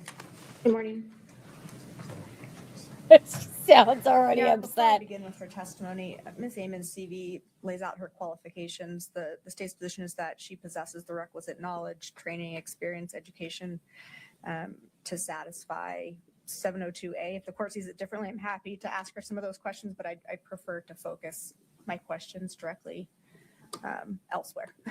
If that I makes sense. agree that her CV reflects that she has sufficient education, training, and experience to qualify under 702A as an expert in her field. Thank you, Your Honor. So, Ms. Amon, I don't think we need to go through all of the steps of the pathway to violence. I think the court has the generalized view of it, but what I would like to ask you are a few questions about how this model was developed, and we'll start there. Sure. So in terms of how the model was developed, you'd have to, I guess, go back. The scientific research leading up to where we are now started about 100 years ago, give or take, when researchers began studying aggression in mammals. Specifically cats were the sort of the origin story of this line of research. And researchers noticed two distinct patterns of aggression in cats depending on the circumstances. In some studies, cats were presented with a threatening stimulus, a very threatening stimulus. And in those cases, they demonstrated intense autonomic arousal. So arched back, fluffed tail, hair along the midline, standing on end, that's called piloerection, pinned back ears. They vocalized, such as hissing and growling, fangs out, claws bared, the whole show. You can sort of think of it as that classic Halloween decoration of the scaredy cat with the arched back and all that. And they very quickly lashed out with an emotionally charged and relatively uncontrolled attack with paws and claws. And that was labeled affective violence. Affective for the psychological term affect, meaning sort of the state of thinking or emoting or feeling emotions. And then in other studies, the cats were presented with prey, like a mouse. And that was a totally different story. The cats were low to the ground, completely silent. Ears, instead of pinned back, they were open to localized sound, and the cats would inch forward, and they appeared to be planning and carrying out an attack at the moment of their choosing, typically with a bite to the neck or head, a very efficient biting attack that ended the fight really before it began. And over the next several decades, that line of research expanded to other mammals, including humans. And what they discovered was that not only do these behavioral patterns hold true in humans, but they're also biologically distinct from one another. And the understanding came now that affective violence, so that reactive attack, is triggered by lower brain structures in the limbic system, triggering an intense autonomic arousal, as I've discussed, usually accompanied by intense fear or anger, and a cascade of hormones, all culminating in a sudden physical defense against imminent threat, which could be real or perceived. It could be an internalized threat. And the evolutionary basis for that in humans is survival. So if you were an early human out on the savannah, there was really no time to ponder whether that movement in the bush was caused by the wind or a predator. The early humans who acted quickly were the ones who survived. In terms of predatory violence, we now understand that to be characterized by a lack of autonomic arousal or emotional experience and no perception of a threat.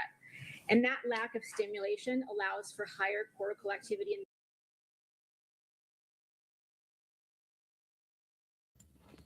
Is Kouri laughing? Did it look like she was laughing? Or she just has her head down.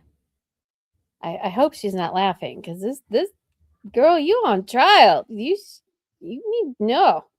Hope she's not laughing. The brain to choreograph an attack that meets the attacker's goals, whatever those goals may be. And the evolutionary basis for that in humans is hunting for food. So early humans on the savannah who hunted with minimal autonomic arousal, no anger or fear, were better able to engage higher brain functions to plan and prepare in advance, and therefore were likely to return with food for their offspring. Those who could not or did not do that were less likely to survive and pass on their genes. And we know that humans, like none of us would be here right now if our ancestors didn't have the capacity for both of those types of violence.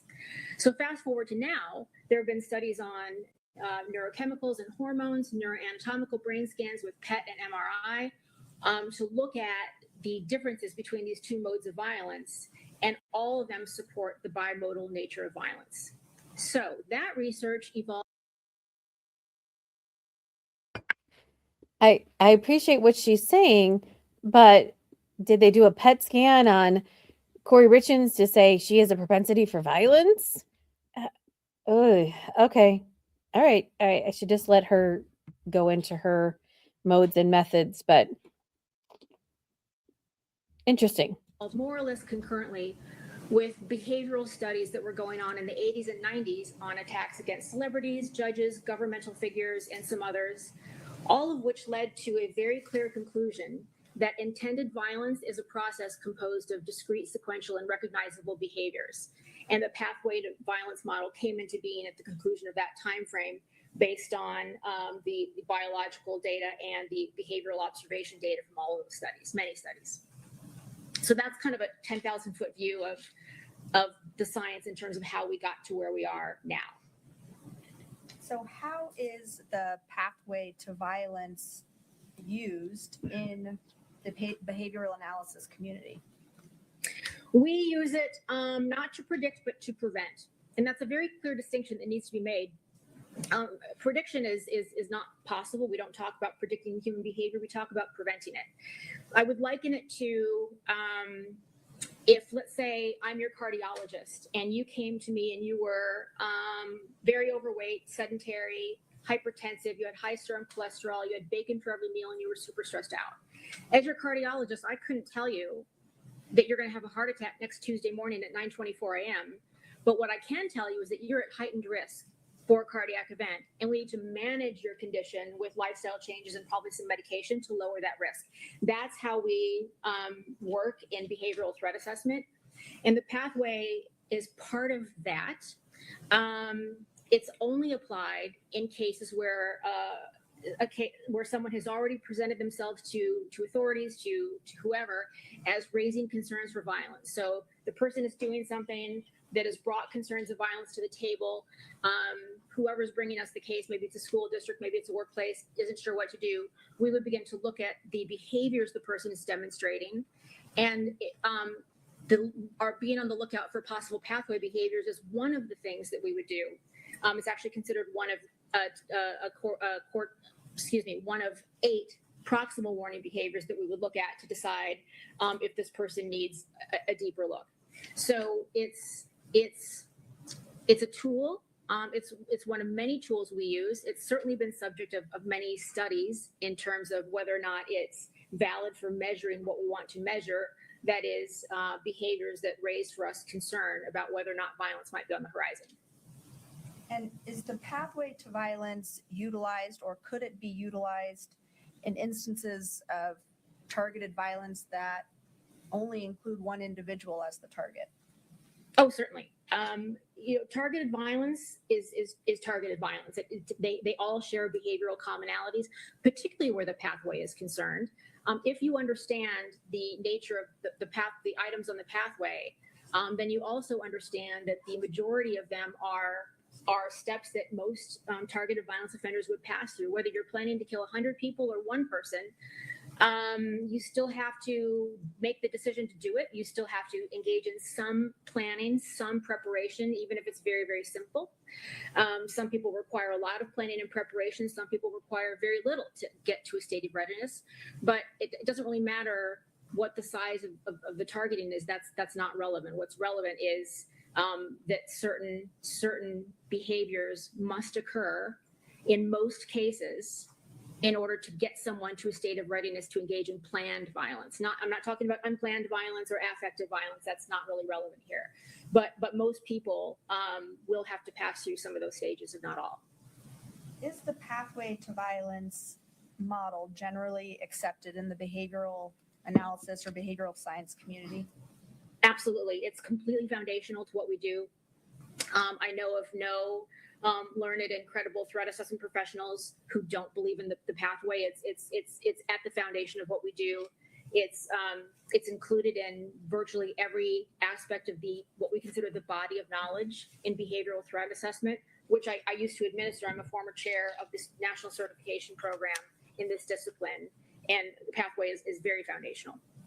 And is that something that you would describe as currently used, or is this a past a model that was used in the past, or is it a currently used model? Currently used. Up until about 2012 or so, it was kind of it was the name of the game. It was the pathway. And then right around 2012, we had the realization that it's but one of 8 proximal warning behaviors, proximal meaning close in time to potential act of violence. And so now we tend to look at pathway as one of those 8. So in terms of more recent studies, in terms of its validation, it's the proximal warning behaviors that we look at. We don't usually use the word pathway necessarily on its own, but it is a discrete behavior as part of the 8 proximal warning behaviors. But it's absolutely used now. It's very, very important to what we do. And now, if you could explain the retrospective analysis and why prospective analysis is not feasible. Sure. All the studies on pathway and proximal warning behaviors are retrospective. And in fact, someone asked me at a conference the other day, where are we on prospective research? And my answer was nowhere. We can't do it. So retrospective analysis is looking backward at cases with a known result. So violence. So let's say I want to look at a single person homicide in a workplace. I would look backwards at the completed event, knowing that it had the result that I'm interested in, violence. And then I would look for what patterns of behavior can I identify that did occur leading up to the violent event, and then code those. And so I would know that those occurred. So a retrospective study would have a sample of cases and then look backward in time and code the behaviors that we know to have occurred. And that helps us to understand what are the commonalities. You can't, Dr. Fox is absolutely correct that those studies can't be used for prediction. They're not predictive validity studies, but what they do is validate the measure as measuring what we intended to measure. Prospective is, you would need a prospective study to truly call something predictive, but to do a prospective study in violence would be to have a case of concern, and then look for what you believe to be pathway behaviors. And once you've identified them, it would require you to sit back and do nothing and allow violence to unfold and then code your data, which is horrible to even think about. None of us would ever do that. So we use retrospective analysis, and it's widely. Okay, so that's what I was thinking that where she was going to go. Again, it's talking about whether or not you can predict that somebody is going to do something. When they talk about school shootings, etc., what when you look retrospectively, you look at what were the signs that these things were going to happen.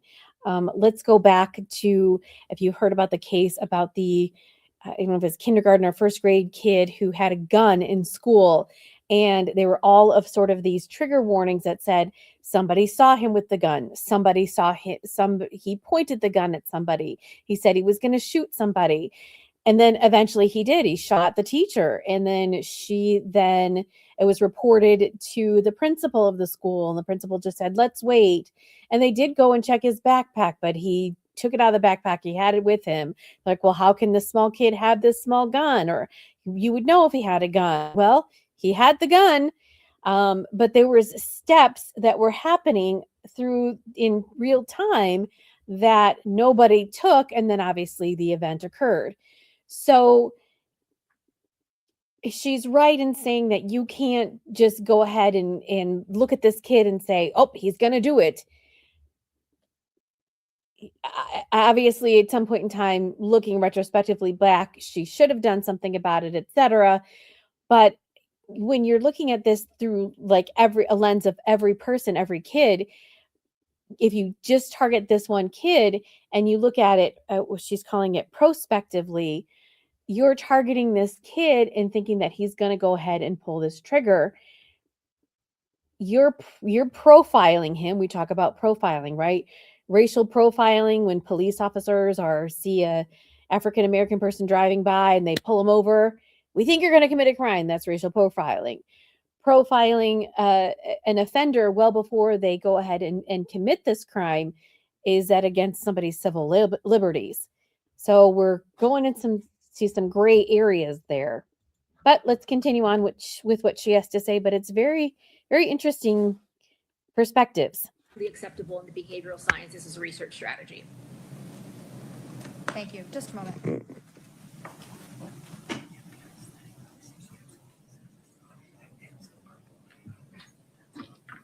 Those are my questions for you at the moment. Thank you, Ms. Amen. And those are very good questions. Again, she's not testifying specifically to Kouri Richins. She's just testing over broadly. And again, it's a rebuttal. It depends on what the defense brings up. Of course, the defense didn't know that she was going to be rebuttal. So let's see what Ms. Lewis has to say. Just a moment. Let's see if the judge has any questions. Good morning, Ms. Amon. Good morning. So, Ms. Shermanek asked you how the model was developed, and you told us about cat research, but I didn't hear an answer as to how the model was actually developed. Sure. So in the 80s or 90s, a number of studies were conducted on attacks against public figures, political figures, judges, other people. And in those studies, it became quite clear that the offenders were typically engaging in a sequential and recognizable cascade of behaviors leading to the violent attack. And so that became the pathway to violence. The data collected from those studies showed that 6 particular discrete stages were happening in virtually every case. that was studied back at that time. And so that became the pathway to violence. Does that answer your question? A little bit. So, but the pathway to violence talks about, strike that. Let me rephrase. So you used the analogy of a cardiologist. You said this isn't predictive, it's preventive. Right. Right? Right. So this only applies after an event has happened? No, not at all. That's how we have studied it. How we use it is in advance. So let's say, for example, you are a school principal and a child in your school has risen to your attention as raising concerns for violence for whatever reason. Maybe he's got a hit list, maybe he's stalking his. Ta-da! What did I just say? What did I just say? Oh, okay, I'm going to back up. Girlfriend. No, not at all. That's how we have studied it. How we use it is in advance. So let's say, for example, you are a school principal and a child in your school has risen to your attention as raising concerns for violence for whatever reason. Maybe he's got a hit list, maybe he's stalking his girlfriend. So I would look at that if I were consulting with you, and I would ask for everything you know about the situation and the child.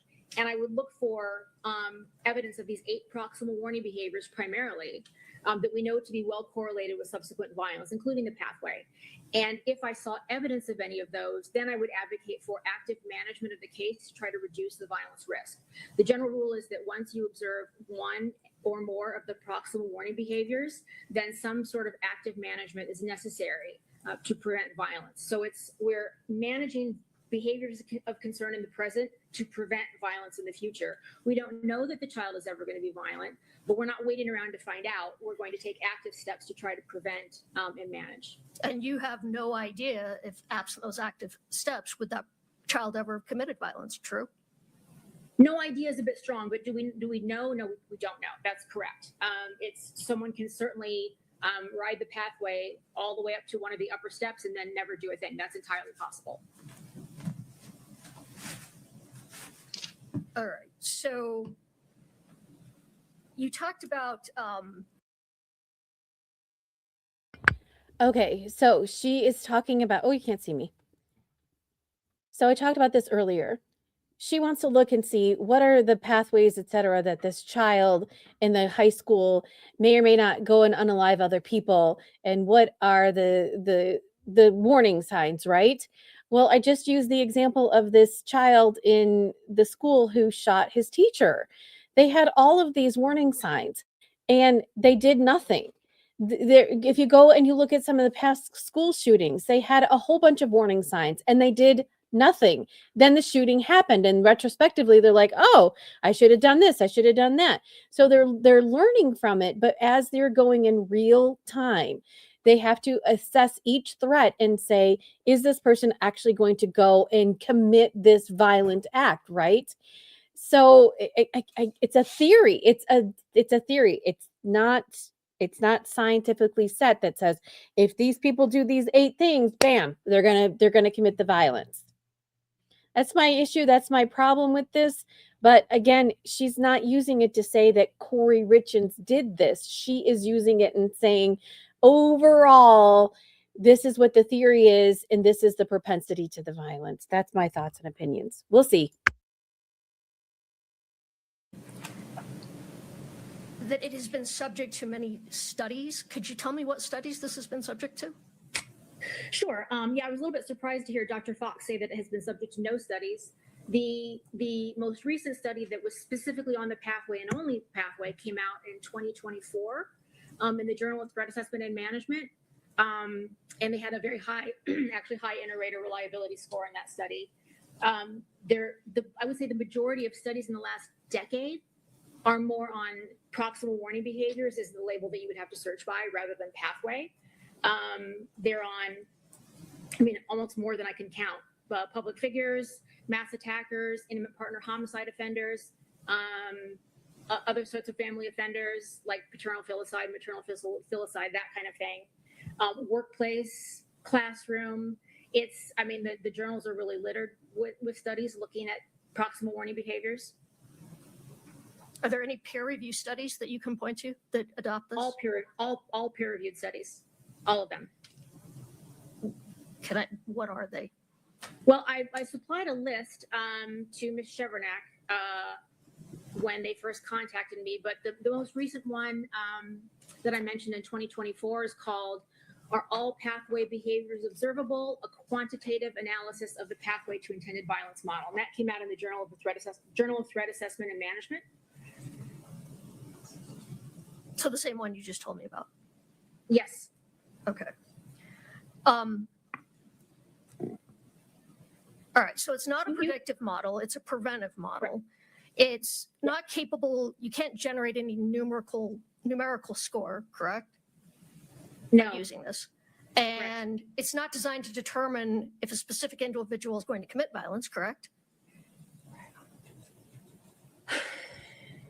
No, I agree with Dr. Fox's description that it's a descriptive model. It describes behaviors that have been observed in studies. I would say its operational use is not in prediction, but in prevention, which I think is really a key difference in terms of how we use it in the field. So it could be useful if someone came to the FBI and said they're thinking about a mass shooting. I'm not sure I take your meaning. Well, if it's not useful in predicting violence, and it's useful, as you said in your cardiology example, if someone comes in and says, hey, I'm having these symptoms, then, you can help prevent it. So how is this at all useful in the real world? Because people don't come into the FBI and say, I'm having these symptoms. And you can say, well, you are on the pathway to violence. Let me help you. That doesn't happen, correct? Yeah, that's never happened as far as I know. But how it is used is if I'm looking at a case where someone has already risen to the attention of whoever is observing as someone being of concern for violence, maybe they've been making threats, maybe they've been menacing people, maybe they have a hit list, whatever, that can look a million different ways. Then I look at the entirety of the case, as many facts as can be gathered, and then I begin looking for signs of proximal warning behaviors to decide if we're in, sort of an imminent countdown potentially to an act of violence. And that's where the pathway to violence becomes quite useful. If I observe someone on the pathway, particularly in late stage pathway markers, then I might develop, depending on the context, I'd have a lot of questions, but I might become very concerned that we're close to a potential act of violence. Has this ever actually happened in the real world? Where you have stopped violence based on something that was brought to your attention? Wow. That is an incredible question, right? Have they ever stopped somebody who was on the path to violence? Great question. I'm waiting to hear her response. I would venture to say yes. And the reason why I say this is, again, we all know that, well, let's just say this. Okay, so let's just say that we all have the suspicion that the government is always watching and reviewing things, and there's watch lists, etc. So they're watching you. They're watching you. Now, again, they can't arrest you until you've actually committed a crime, right? We talked about civil liberties here. But I would say watch lists. Let's see what she has to say. Probably maybe talking too much beforehand. Well, how can you say that has happened? We can't. That's what I mean by there's no prediction. I can't. So when we see pathway behaviors or other proximal warning behaviors, we intervene. That's our job, is to intervene. So once we've intervened and there's no violence, how can we? Okay. I would like to know give me a case where you've intervened. What did that look like? I want to know what scenario that happened in and that you intervened. And again, you have to be careful that you don't trample on somebody's civil liberties, right? Because if you say, oh, hey, you've got this propensity that you're going to do X, Y, Z, or that you've got this, I can understand in a school setting, right? Because therefore you're still sort of under the cloud of authority of the school, and your rights in the school are a little bit different than your rights at home. So if you're at school, you've made some threat assessments, et cetera, blah, blah, blah, blah, blah. They bring you in for questioning, right? preemptively, they bring you in for questioning. And so then they watch you, or they, you're in school. Sometimes you are subject to a search without any notification, because that's the law. You're able to be searched I believe your personal belongings, your backpack, and your locker. Well, the locker is the property of the school, so I know that can be searched, but being searched upon yourself, that you're subject to search and seizure without any, well, obviously you'd like to think they have probable cause, but they may not have to, and they can search you at school because that's what the bylaws of the school say. I mean, it's a fine line, right? I see what she's saying, but again, this is all fodder, right? This isn't really what the subject of this is. But it's interesting discussion, and that's what we're doing. We're having a discussion. We ever say that there would have been violence but for intervention? You can't prove what never happened. All right. It's fair to say that two evaluators could look at an individual and reach completely different conclusions, whether someone's on the pathway to violence or not, right? Not well-trained evaluators. So your testimony is that people. I don't buy that. I don't buy that at all. I don't believe that at all. I don't believe that. Because let's just say, for example, like let's use your cardiology thing. You could go to the cardiologist and he can say, oh, you're eating bacon, XYZ. I think you should do XYZ. But you go for a second opinion, right? And you go for a second opinion, and that doctor might have a different mindset and say, well, cut back on your bacon or do XYZ, but they may not come to the same conclusion. I don't agree with that. Because everybody's thoughts and opinions are definitely different. Again, battle of the experts. Can't say it enough. Always come to the same conclusion if they're trained in this? No. Okay. So people can come to different conclusions, even if they're both well-trained people. Right. I think if they're well-trained, they should not come to different conclusions on something as fundamental as the pathway. You can't say that. About how close someone is to violence. But it's subjective, right? It's not based on scientific data. Well, it is based on scientific data. All those studies that I referenced in the 80s and 90s that helped Brian Foskule, Randy Borum, and Robert Fine arrive at the pathway to violence. That's data. The journal we talked about that it was published in. No, that's a different journal. There are dozens of studies, but we're talking about the study I referred you to was in 2024, just because it's the most recent one. Specifically on the pathway and only the pathway, but the journals I'm talking about we're talking like 80s and 90s. There's no way that the model can tell us how often it produces false positives, right? Correct. And you can't tell us the model's error rate. True? Correct. You can't quantify the likelihood that an individual identified as being on the pathway will not commit violence. I can't quantify whether they will or will not. It doesn't work that way. Yet you believe you could apply this framework in this case? I don't know anything about this case, actually. Well, you know what the defendant's charged with. I believe it's a homicide, but I don't know any facts and circumstances or if there are other charges. Okay. Okay. Are you familiar with the case United States versus Wells? I am not. Isn't Agent Malloy a colleague of yours who helped write The Pathway to Violence? Agent Malloy? Oh, Dr. Reed Malloy? Yes. He's not an agent. He didn't write The Pathway to Violence, nor did I.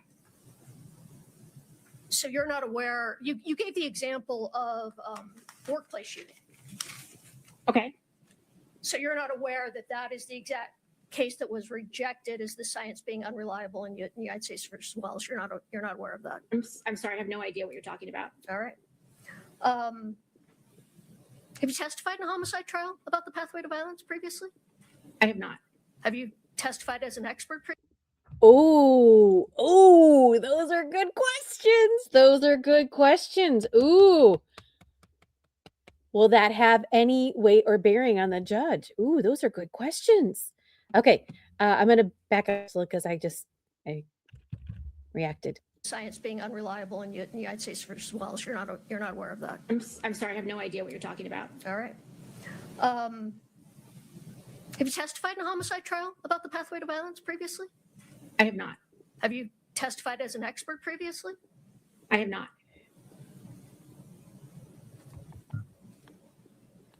Interesting. Can you give me any examples where the pathway to violence was used in the courtroom at a homicide trial after the fact? I don't know. Okay, I have nothing further. Oh, those were good questions. Sure. Good job. Okay.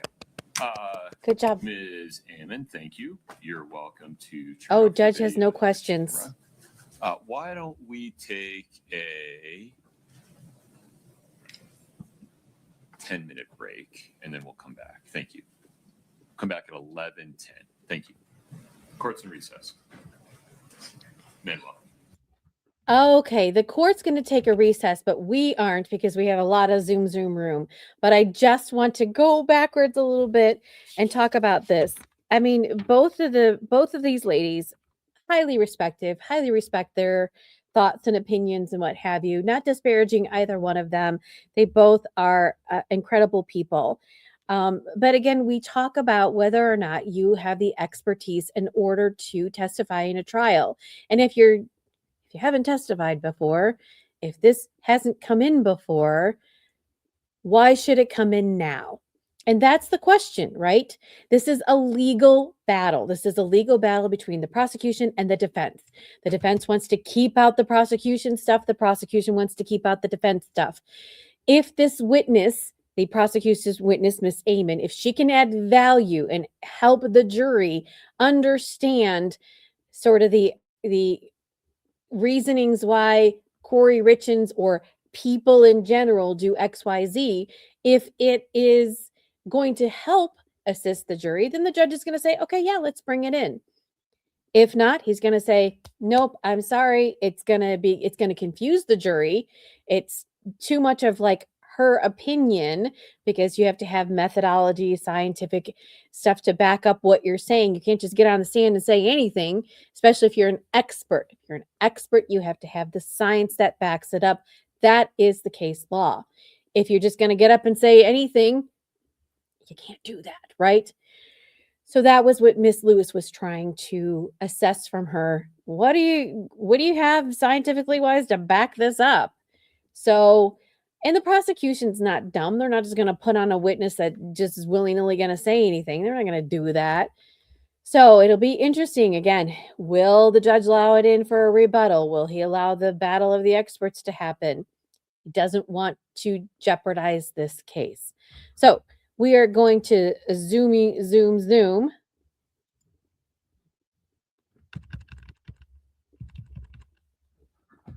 Because we have room.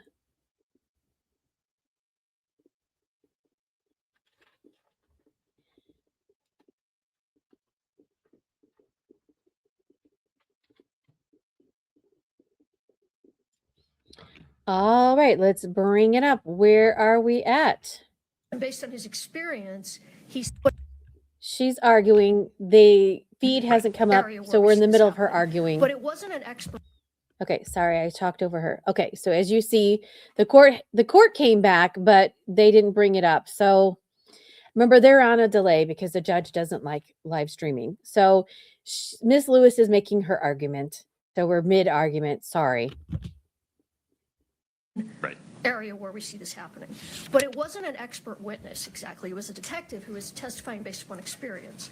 And based on his experience, he said that in, all his years as being whatever kind of agent he was in drug cases, he always saw this same profile of drug couriers. I think he said most, didn't he? Isn't that the distinction? It might have been, I don't know if it was all or most.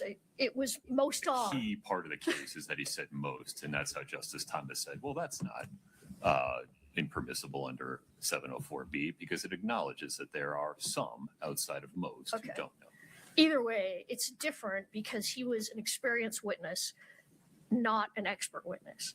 And in this case, Ms. Ammon is not an experienced witness. She didn't write this. She hasn't done, she can't get up there and say what the detective said in that case because for a number of reasons.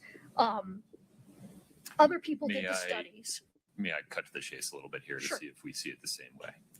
I agree with the defense that under cases like United States versus Wells, the expert testimony that Ms. Amon offers cannot be used in the state's case in chief and cannot be used in any part of the case as substantive evidence of defendant's guilt. Here, though, the issue, based on the briefing, is more nuanced. It seems to me that the state could use Ms. Amon's expert testimony in its rebuttal case and only to rebut a general categorical assertion by the defendant in her defense case that this is simply not how it works. This is not credible that someone would engage in a weeks-long campaign to kill someone in the absence of an imminent threat to their life or some kind of emotional or extreme impetus. If there's that kind of categorical, generalized argument made by the defense, then I think this testimony from Ms. Amon, which is based upon a retrospective study of killings that actually occurred, saying in the retrospective study of killings that actually occurred, people did plan them over a varying level of time, and there were steps they took along the way. As long as the prosecution did not turn the corner in closing argument to say, well, we showed you elements of plan and preparation on behalf of Ms. Richins.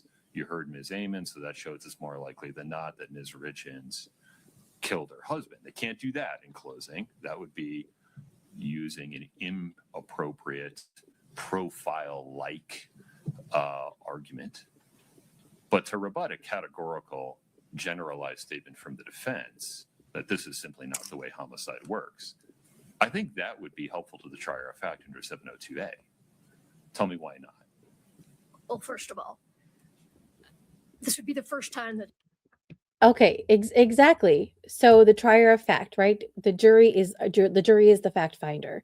If the defense is going to make statements that this is not how it works, this is not how things go, and if that is, so it's like he's saying, listen, if you open the door, if you open the door with this witness and she says XYZ, if your defendant comes up and says XYZ, the state has a chance to come back and rebut it and say, this is not how it goes. You say this is how it goes. They say, no, this is, again, battle of the experts. So he's leaning towards letting it in. I can hear it. She's got to make the argument that why it shouldn't come in. it's ever used that way. You heard Ms. Amon. This is Back it up. The trier of fact under 702. this would be the first time that it's ever used that way. You heard Ms. Amon. This has never been used. Well, that And- may be because it'd be the first time that a defense has ever made that kind of argument, but I'm not sure we're going to have to cross that bridge here. Well, we may not. But I think it's never been used because it's not reliable. The study wasn't made even though to pick out individuals who commit violence. It was developed, she said, the only time. But they're not using it predictive in my hypothetical. They're only using it to rebut a generalized statement of murders don't get planned like this. Well, it can't be used predictive. I think that was pretty clear. Right. It's I'm agreeing not. with you on that. We're past that. All right. So my point is that when she talked about individuals, though, she talked about how the study applied to assassinations. The study was not developed in any way, shape, or form to look at this sort of instance. Let's be careful here. I think there's a side of the V that would call this an assassination of a non-political figure, but nonetheless, stay focused with me. Why wouldn't that be helpful to the trier of fact under 702A to understand sometimes killings are targeted?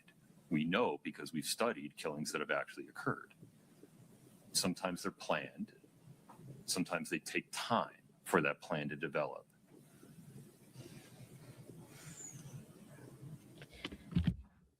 Right. I think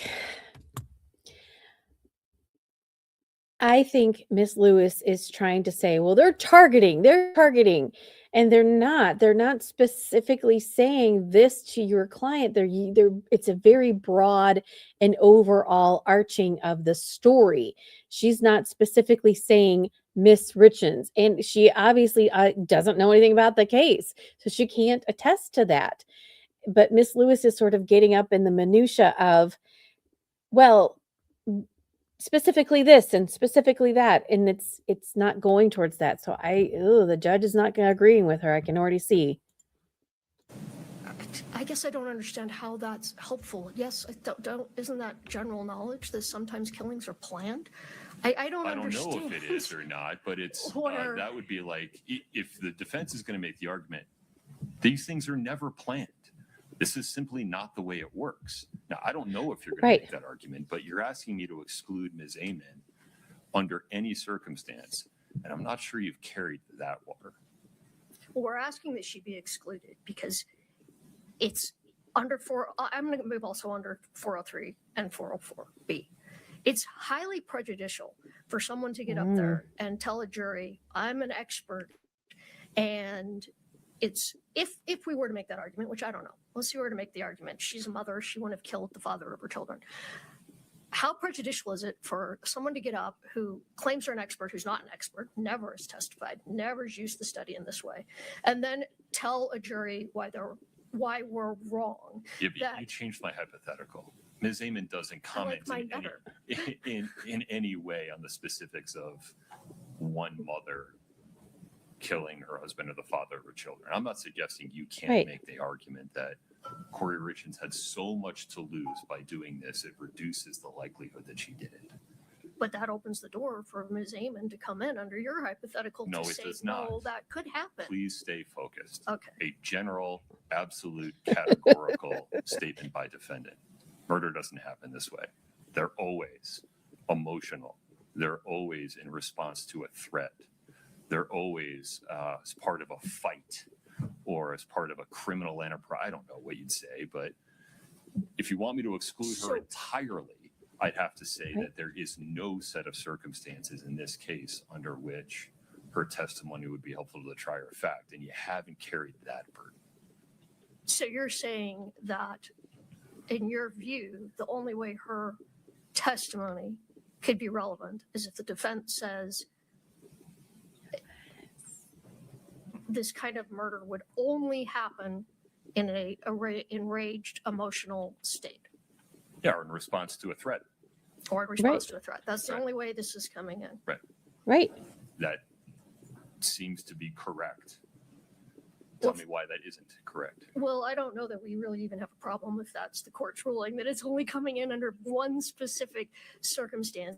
I just think our general objection, though, is it's just not reliable under 702 under any circumstance. It doesn't matter what the circumstance is. I think that this is why I'm not persuaded. If you open the door, the defense keeps, at least implicitly, taking the position that if two people could apply this framework and reach different conclusions, it's not scientific, it's not reliable. Is that one of the defense arguments? Well, one of many. Sure. It's not. Now, that would mean that every physician that testifies in a medical malpractice case is unreliable, because in every single medical malpractice case, there are competing expert testimonies regarding the standard of care and whether it was breached. And they're both admissible, and it all goes to weight, not admissibility. I thought about that as I was listening to her testimony. And I think the difference is, and I don't do medical malpractice, but I think the difference is when we have competing medical experts, it's typically based on actual scientific research and knowledge. And or they their might have education, different training and experience. They're not citing studies most of the time. but it's based in science.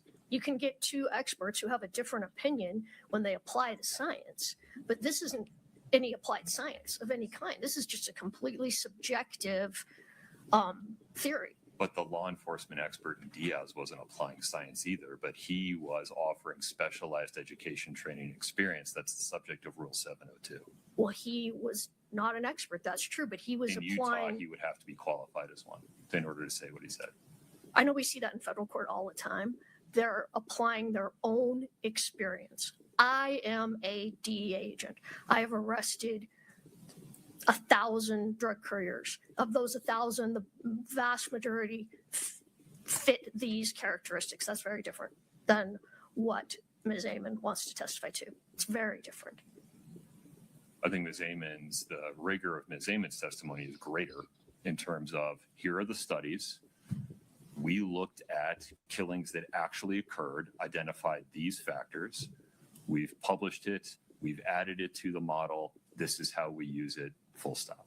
But none of those studies, well, first of all, she really didn't tell us what any of those studies were, but. It goes to weight, and Dr. Fox will be able to tell the jury why this isn't going to help you make these decisions. Battle of But the if none of the experts. studies have to do with the domestic violence case, how is that helpful to the trier of fact?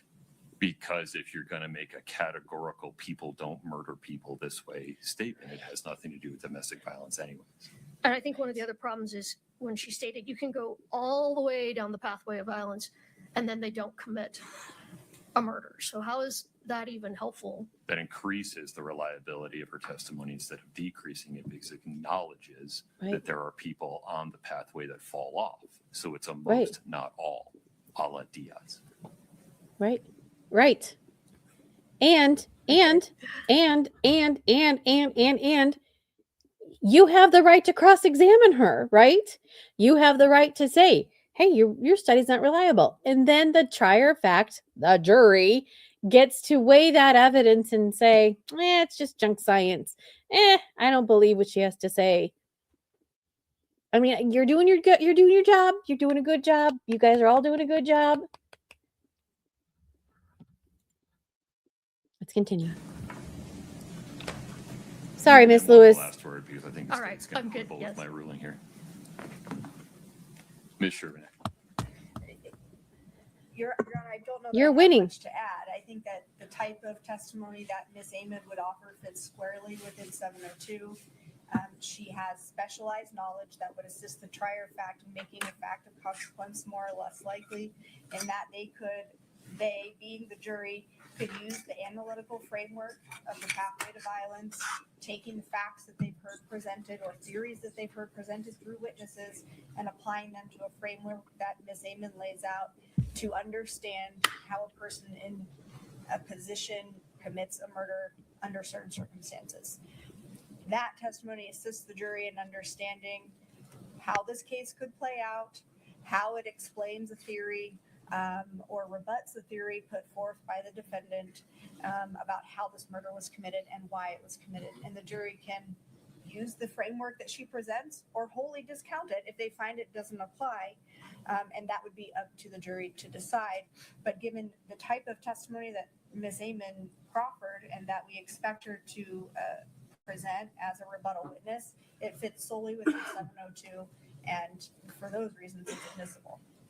Okay, I understand the state's position. Ms. Lewis, anything further?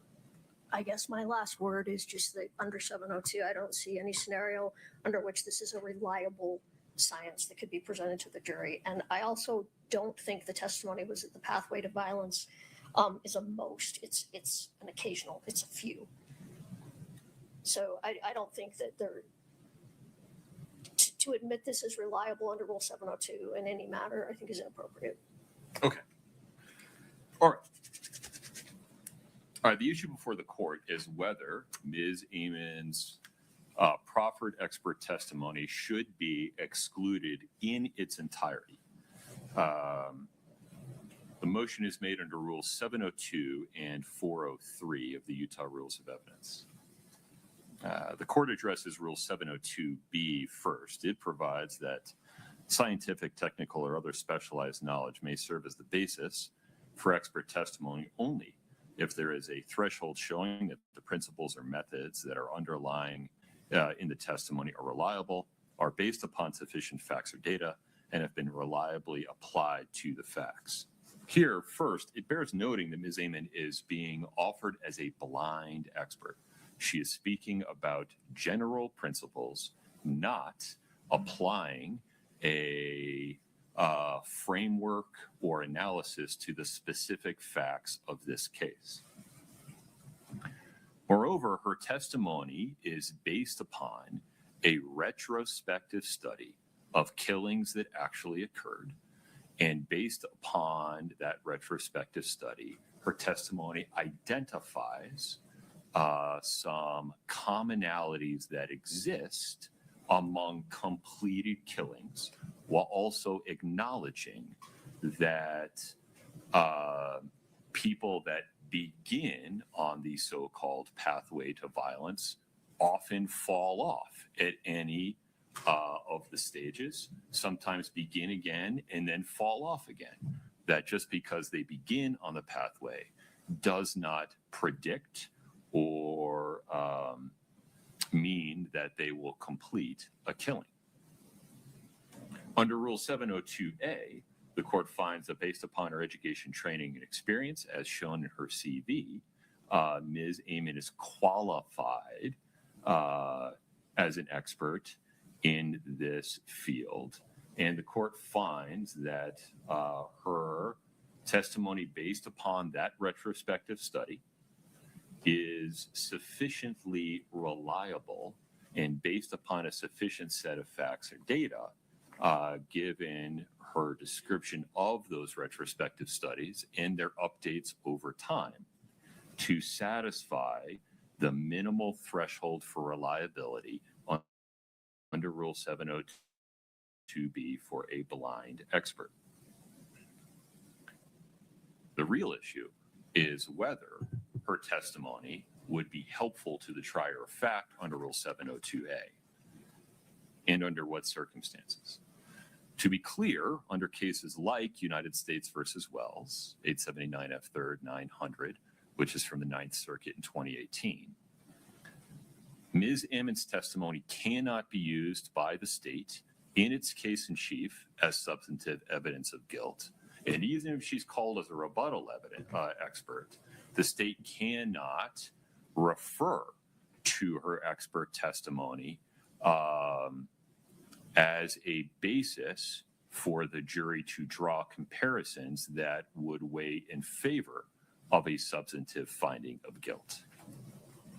However, in the event that the defense makes an assertion in its defense case that is categorical and general, for example, something to the effect of that it's simply not credible that a person would engage in a weeks-long campaign to kill another person in the absence of an imminent threat to their safety, then Ms. Amen's testimony regarding the retrospective study of completed killings showing a feature such as a preparation and plan over time would be helpful to the trier of fact under Rule 702A to rebut that generalized categorical assertion by the defense.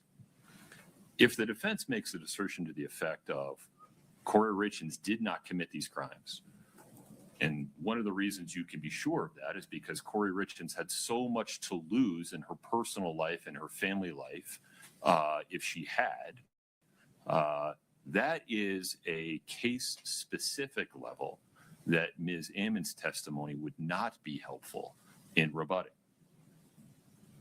However, if the defense makes a absolute or generalized categorical statement regarding how homicide unfolds or whether it ever unfolds as alleged in this case, Ms. Amen's testimony would be helpful to the trial of fact in rebuttal.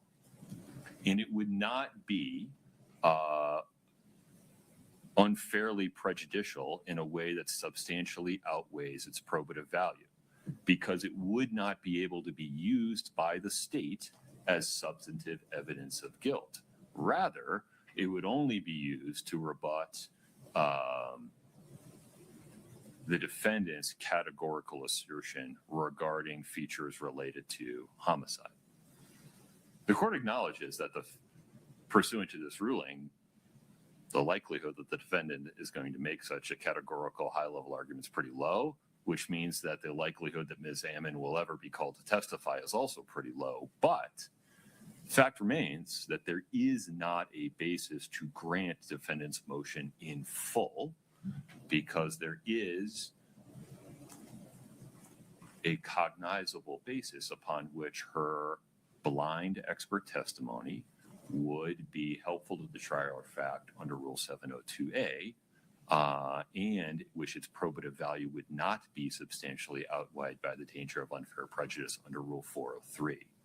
So, the defendant's motion to exclude Ms. Ammon's testimony is granted in part and denied in part. She cannot testify in the state's case in chief.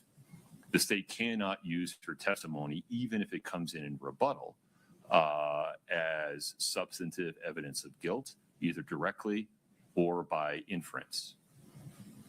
And her testimony would not be helpful to the trier of fact to rebut case-specific assertions of why Kouri Richins did or did not commit the act she's accused of. However, if the defendant makes a categorical assertion regarding how homicides unfold, the court will revisit this issue to determine whether Ms. Ammon's testimony should be allowed in rebuttal. Let me pause there for a moment. Ms. Shervinack, do you need any clarification of the court's ruling? No, Your Honor. Ms. Lewis. No, Your Honor. Okay. Ms. Lewis, where would you like to go next? Okay, so I have this sound. I don't know. I tried to play it before, but it didn't. Let's see if I can find it. Come on. Come on. Let's see if I can find it. Let's see. All right. No, that's music. Okay, let's see. I'm playing it, but it's not.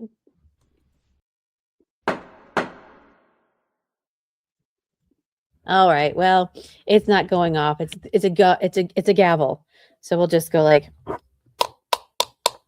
The judge has ruled that Miss Ammon can come in. She can't be in their case in chief, but she can come in if the defense opens up the door. So she may not come in at all, but she might come in if they open up the door. So let's continue on. Where are we headed next? Miss Lewis, who is going to where are we going next? What are we doing? We do What do you do, Throckmorton? I guess we're Mr. Throckmorton would be Okay. next, so Ms. Nestor will be. Mr. Throckmorton. Ms. Nestor, I have looked at Mr. Throckmorton's report from June of 2023 and his amendment in March of 2025. I'm really familiar with him from other cases in terms of his background and his method. Tell me what you see as the problem in this case. So, Okay, before she begins, I have to say this. I really like this judge. He's like, okay, here's a path, and let's stay on this path. And if you get off the path, I'm going to redirect you to this path and stay on this path so that we can get through this and so that we're just not ancillarily going here and there and everywhere. So let's see what Miss Nestor has to say. I cut her off. I'll go back just a smidge. Your Honor, As the problem in this case, so, Your Honor, can I come to the, wherever you're I comfortable, hate bending please. over to Yeah. reach that microphone. Hold on.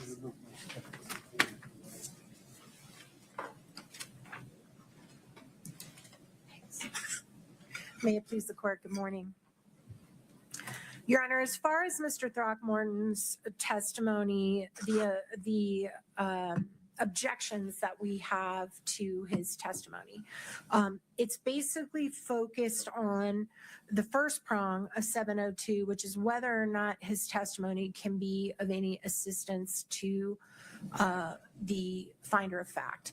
And the main concern is his conclusions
May it please the court, good morning. Your Honors, My mic was muted. I'm sorry. Long story short, Mr. Throckmorton is a forensic accountant. He was hired by the estate of he was hired by the estate of Eric Richins, which is Eric's sister Katie. She hired this a forensic person to come in because Kouri Richins had taken some money and made some forgeries and stuff to take the financial stuff away from the estate. And again, Kouri is also being charged with financial crimes. as far as Mr. Throckmorton's testimony, the objections that we have to his testimony, it's basically focused on the first prong of 702, which is whether or not his testimony can be of any assistance to the finder of fact. And the main concern is his conclusions or lack thereof are basically, I looked at this. I cannot say at all whether Kouri Richins signed Eric Richins' name or didn't. I can't say she did. I can't say she didn't. Right. You skipped a step though. Right. Well, I'm getting. Okay. I mean, he does say with a much higher level of probability Right. that Eric Richins didn't sign it. Right. He just can't say that it was with the same level of probability or any, depending on the document, that it was Kouri Richins that made the simulated forgeries. Right. And the concern that we have is his materials that he provided and that we expect would be laid forward before the jury. Take little pictures of letters and compare them. And, you know, all of us are human and we all have eyeballs, and or those of us blessed with the sight have eyeballs that work, and we are tempted to look at those things and compare them and contrast them, and it goes back into a jury room. And the bottom line is they're calling the expert to say, I cannot draw a conclusion that Kouri Richins signed these, signed his name, signed the initials. Even his finding that Eric I believe the finding he had was a strong probability that Eric Richins did not initial the documents, not that he didn't sign the power of attorney, but that he didn't even, a strong probability he may not have initialed them, which is not even to the standard of, you know, beyond a reasonable doubt. It's not anything close to that. And the concern that I have is you're taking an expert who is going to basically say, here's all this stuff. I'm going to send this back in the jury room. Y'all can sit there and look at these initials. You can try to figure it out yourself if you think that he did it. But I'm, as an expert, saying I can't say Kouri Richins did. Maybe pause there for a minute. Yeah. So my understanding of Utah law is that lay jurors can, in fact, compare signatures in the absence of expert testimony. That is something they're allowed to do. They can, but the problem is you're trying to layer on top of that this expert who is giving an opinion that's a non-opinion to support a finding that the state wants, right? Okay. Well, and maybe. It's not supported by the science. The second prong that we're attacking. Pause with me for a minute, though. Yeah. I apologize. No, it's fine. So the concept of the state showing documents and arguing to the jury, take a look at these. You can see with your own eyes that doesn't look like Eric Richins' signature. That is permissible argument, and that is a permissible way to admit that evidence, correct? I think they could try that. I mean, they could do that. Right. Okay. Right. Then we look at, all right, does Mr. Throckmorton's analysis assist the finder of fact in determining whether the state has carried its burden of showing beyond a reasonable doubt that defendant forged some documents, right? And a step along that way from the state's perspective is, well, first we need to show that Eric didn't sign. Right. So focus on that moment, that part for me for a moment. Why isn't Mr. Throckmorton's testimony admissible on that part? Well, one big reason is that the initialing There is no statement at all that Mr. Richins, so there's two documents at play. There's a power of attorney, which according to Mr. Burmester from the county, they're not even going to get into that unless we introduce the power of attorney as an exhibit. They're not even planning on doing it in their case in chief, which I just found out this morning. Okay.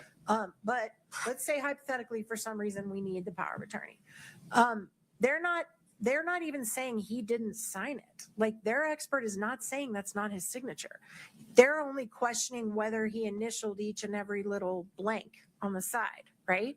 Of which the expert cannot say. He cannot say he didn't. He cannot say to any degree of certainty whether Kouri did. He said absolutely no conclusion as to whether Kouri did, but he also can't say for sure that Eric didn't. Well, doesn't he say that there is a strong probability that Eric Richins did not author the ER initials on the power of attorney that defendant allegedly used to obtain a HELOC? Yes. Okay. He's used a strong probability for that opinion, right? Right, but that also provides for the possibility that Eric did initial it, right? I mean, certainly, yeah. and the jury can weigh his testimony. Right. In terms of admissibility, it would seem to be helpful to the trier of fact to receive an opinion from a qualified expert as to whether Eric Richins initialed a document or not, right? Because if he didn't, it leaves open the possibility that somebody else did. And then when we go to, well, does he have an opinion as to whether Kouri Richins was the one that initialed it? Right. I acknowledge that his level of certainty there is much lower, if not, there's no conclusive proof one way or the other. Right. But why wouldn't you want to let that in? Right. Well, If the state wants to call him to say it, it certainly doesn't hurt defendant. Yeah, if he testifies at all, trust me, we do want that to come in. Yeah. The concern that I just have is just misleading this jury about these floating standards, because under the National Institutes of Science report, under the PCAST reports, the reliability of subjective handwriting analysis has been brought into serious question by the general scientific community. I provided those materials in my brief. And to have a layer of persuasion going to the jury of an expert that is relying on a science that has not been generally accepted by the national scientific community. And I specifically identified where in the NIST report and where in the PCAST report the scientific community says, look, this is just a subjective. It's no better than if me and you and the deputy all sat down and just guessed if it looked like it matched. Doesn't Mr. Throckmorton reference studies saying that certified handwriting analysts are better than the lay public at identifying differences in simulated forgeries? He does, and we would obviously attack that if he took a stand vigorously. But yes, he does. He states that in his report, which may be enough to get you past the gatekeeping requirement. That's up to the court. I do also have some real concerns about whether portions of this needs to be redacted. One of the conclusions he was asked to, or he wasn't even asked, he did it sua sponte, I think only applies if it's a court, but he did it on his own when he was submitted the documents in question. One of the documents he was submitted on the amended report as recently as a few months ago. Now we're 3 years after the death, and he's just now being submitted new evidence, right, to evaluate. But that's what happened. And they gave him a report by the like a notary page where the notary had signed. And he just on his own makes a conclusion that a date has been altered, a number, not a letter, not handwriting. There's no evidence whatsoever that either that was asked of him to do, that he's qualified to do that there's any science backing that up. I don't know that the state's offering that opinion at trial. Am I right about that, Mr. Burmester? I don't even know what she's talking about. Okay, so it sounds like a no. Okay, well then if that report comes in, we're going to ask to redact that section of Reports it. don't.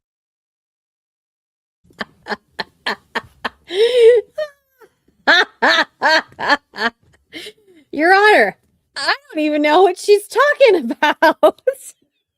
Oh my god.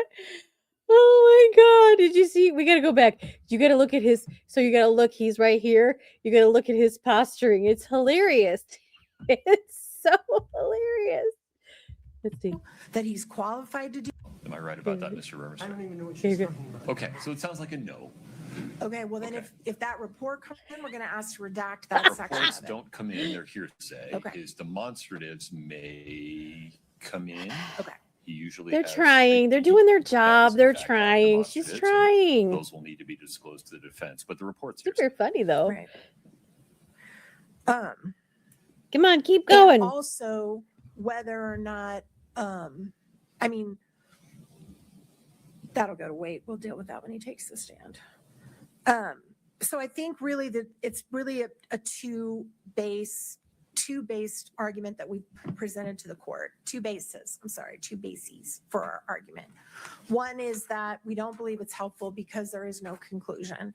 Number two, we question the science of handwriting analysis. I provided the court with the scientific community's concern about the reliability of handwriting analysis, that it's really slowly but surely being relegated to junk science. And on that ground, we think, and what it adds is minuscule. It provides no guidance to the jury. So as far as we're concerned, if you're going to exercise a gatekeeping function at this point, this would be the point to do it. And we would ask that he be prohibited from testifying as an expert in this case. Okay, you'll get the last word. Yep. Mr. Burris. To clarify, the state would offer Q1, Q2, Q4 in the event arguments come out in the defense case in chief. I don't know, we come up with 100 hypotheticals, but maybe something, she's a great businesswoman and somehow puts into question evidence that we might offer, which could include that power of attorney. And Q1 and Q2 are definitely the power of attorney. Is Q4 also? Q4 is when Mr. Throckmorton is asked, all right, we have some knowns from Ms. Richins. Right. Now do the same thing you did. Okay. So with regard to those would only, that is how I would see us calling Mr. Throckmorton in rebuttal. Main point is there's not an agreement that they have to introduce the power of attorney before we would introduce it. It would be a whole set of facts that might make that come about. Is the power of attorney, forgive me, I didn't go back and look, is the power of attorney the basis of one of the forgery charges? It is not. Okay. So why would the power of attorney be discussed in your case in chief at all? Right. I'm not offering the case in chief. Okay, That's got it. precisely why. I see. It would have to be some facts that arise in the defense case Got it. He's saying rebuttal. that would implicate offering that exhibit, and therefore its authenticity would Okay. be at issue. Understood. So that leaves us with just the true stage application signature, which is indeed at issue, identity of the forger and identity of that insurance fraud count. So there, I understand the state's argument to be Mr. Throckmorton helps the trier of fact determine whether we've carried our burden on the forgery count related to that insurance application, because he says, he opines that it was probably not authored by Eric Richins, and it appears to be a simulated forgery. Full Correct. stop. Yes. Okay. And that, in the state's view, is circumstantial evidence that makes it more likely that it was forged by Ms. Richins, Yes. given other factors related to motive, access, et cetera. Yes. Okay.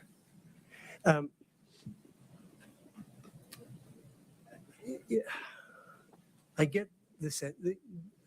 I was in the courtroom in Gersh v. Gersh, so I know the court. Okay. So you're wondering, why is he stammering? Why is he pausing, etc.? So in their arguments, they want to argue the facts of the case. They want to argue case law.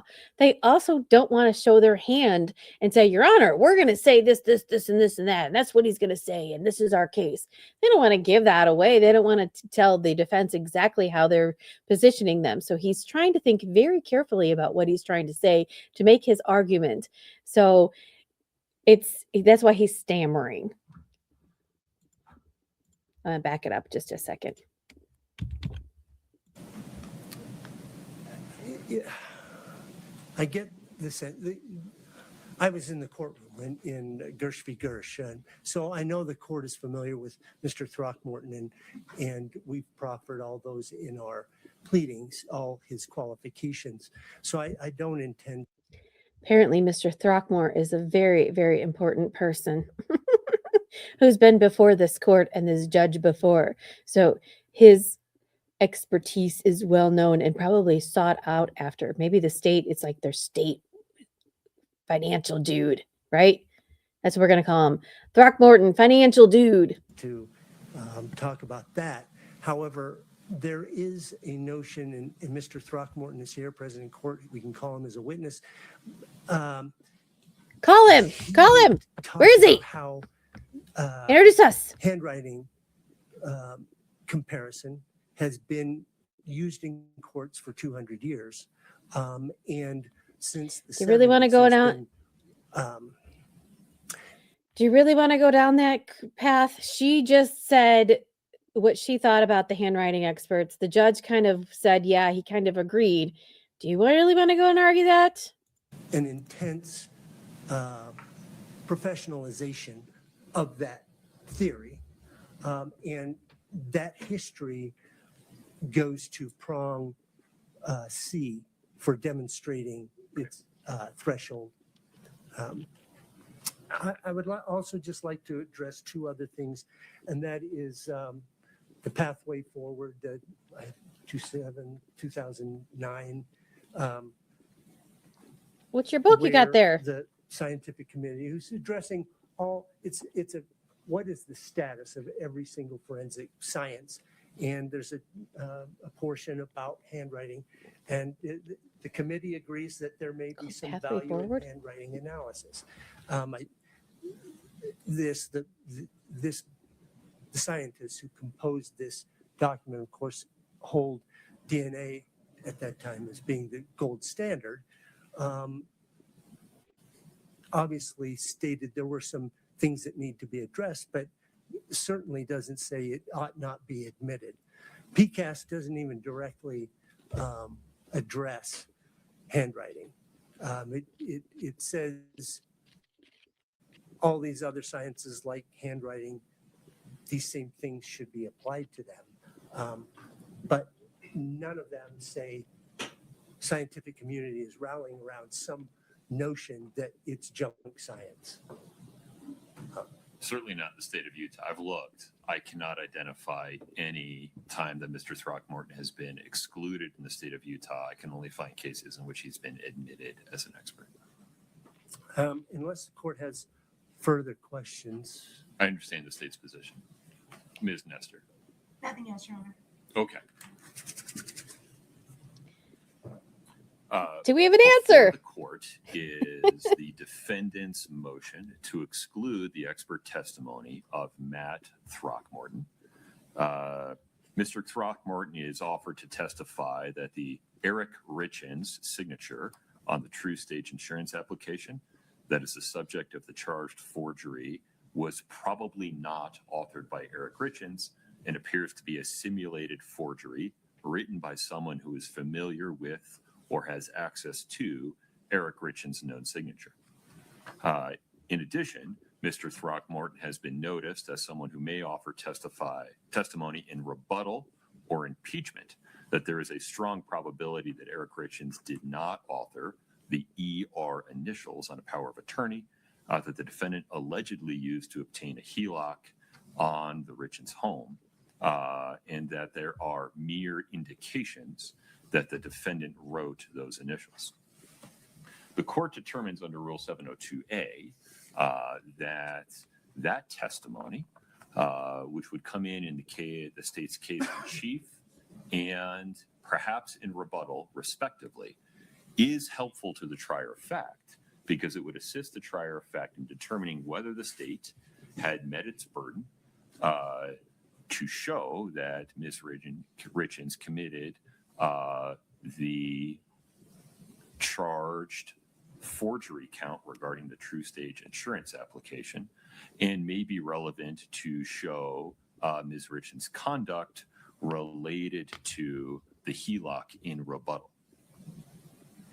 Moreover, based upon the court's review of Mr. Throckmorton's CV, his education, training, experience, and his substantial history and experience in testifying, Substantial. certainly in state courts in the state of Utah, the court finds that he is qualified as an expert in the field of handwriting analysis.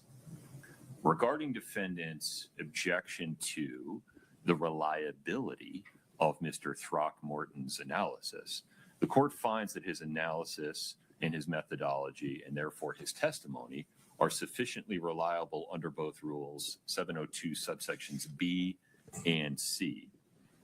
Under C, the court finds that Mr. Throckmorton's analysis, because it is performed consistent with and measured against the SWIG-DOC standards, is generally accepted by the relevant handwriting analysis community. Moreover, even putting that aside, the court determines that his methods are reliable in as much as he is able to describe the way he compares the questioned documents to known samples of both Mr. Richins, the decedent, and also Ms. Richins, the defendant. He applies that reliable methodology to a sufficient set of known signatures, and he does so in a way that does not ignore any uncontroverted features of those signatures or other uncontroverted facts. That is, he applies his methodology to a sufficient set of facts or data in a reliable manner. Therefore, his testimony is admissible under Rule 702B. Finally, the court is not persuaded that his testimony, the probative value of which has been described, is substantially outweighed by the danger of unfair prejudice or other concerns under Rule 403. For these reasons, the defendant's motion to exclude Mr. Throckmorton in his entirety as an expert witness is respectfully denied. Mr. Burmester, do you need any clarification of the court's rule? No, Your Honor. Ms. Nestor? No, Your Honor. Okay.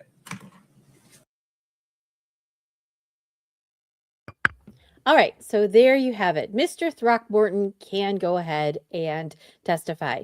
Now, I want a clarification here. She allegedly signed Eric Richins' name to a life insurance policy, which then she took that money out and got a HELOC loan. A HELOC loan is like a mortgage loan to then buy that mansion that she had in order to go ahead and do her business. But remember, she was very underwater already with her other properties because she had them on the market, hadn't sold them, and she was leveraged, is what they say. Like she was, again, she is also on trial for financial crimes. So let's see where we're going to go from here. Next. Next. Ms. Bonino Okay. is next, which Ms. Nestor is also handling that one. Very good. You ready to turn to Dr. Bonino, Ms. Nestor? Ms. Shervanek, is this one yours? Yes, Your Honor. May I ask you a couple of questions? Yes.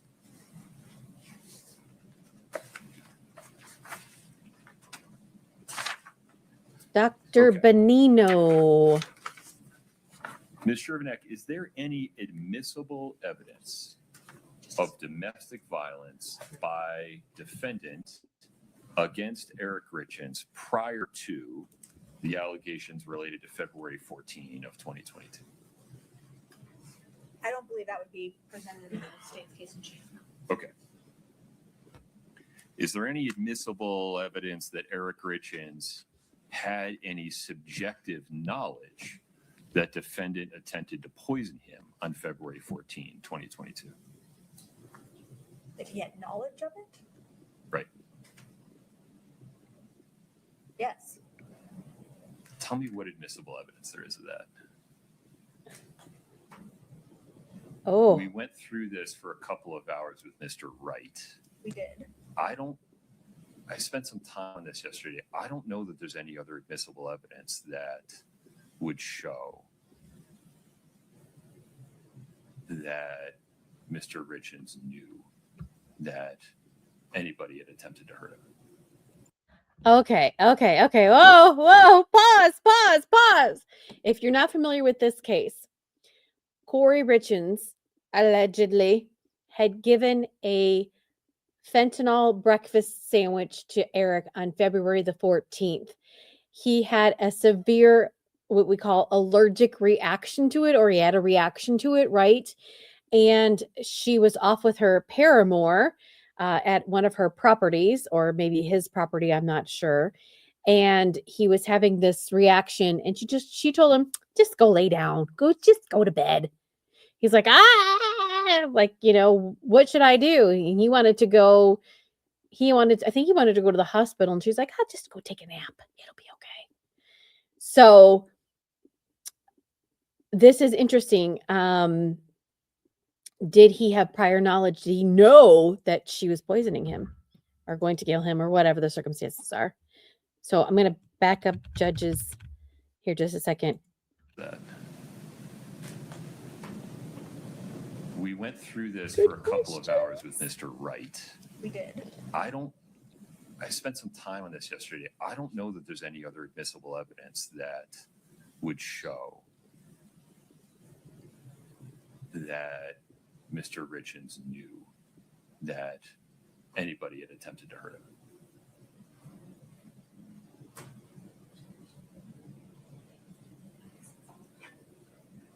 May I have a moment? Of course.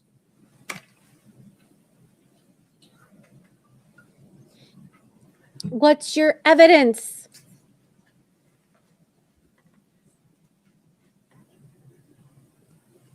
I mean, like, I remember hearing something he told someone, but I don't know the facts. I don't have the facts. I didn't read all the papers.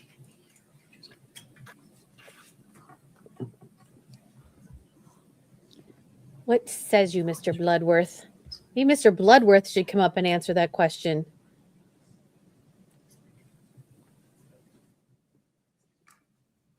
I mean, we have the power of Zoom, so let's see if we can.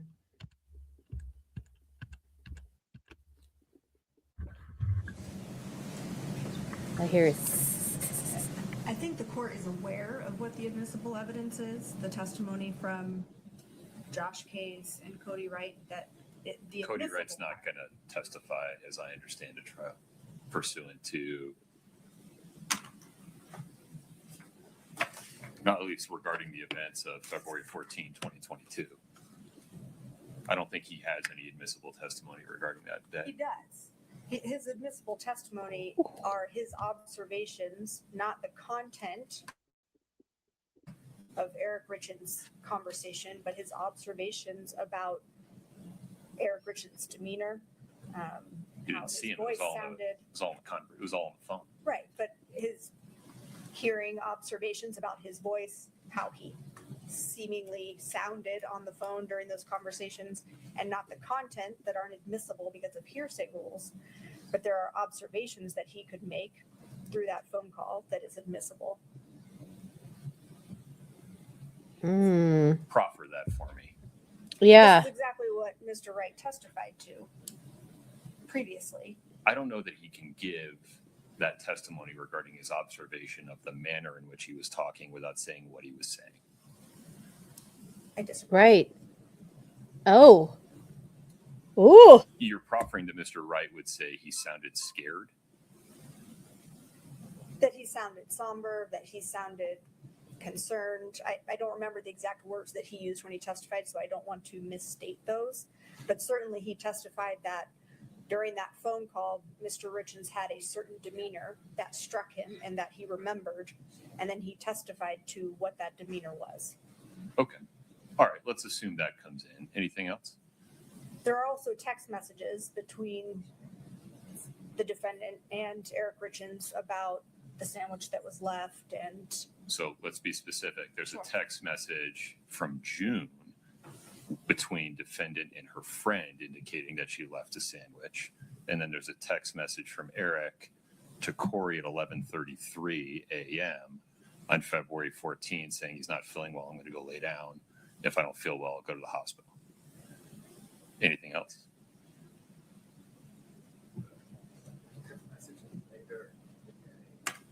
Mr. Bloodworth, just come on up. later in the day. Sorry, I don't have all of those messages at the forefront of my mind. It's okay. Your Honor, I should just be in the courtroom. I just need to be in the courtroom. Mr. Bloodworth, please come up. You have something to share to the class. Please be present. Oh. Back it up just a second. Sorry, I don't have all of those messages at the forefront of my mind. That's okay. Your Honor, late in the day, late afternoon on February the 14th, there are text messages between the defendant and Eric Richins, which don't directly, he doesn't directly say something like, You poisoned "You me. just tried to poison me," or something. No. But the state will argue that his messages and her non-responses for several hours, and then their ultimate exchange about he says something like, I got dinner for you and left it on the seat of your car, or on the seat of my car. The state will argue that those indicate he was well aware of what happened on February 14th at about 11 a.m. Okay. All right. Okay. Processing. My concern is that Yeah.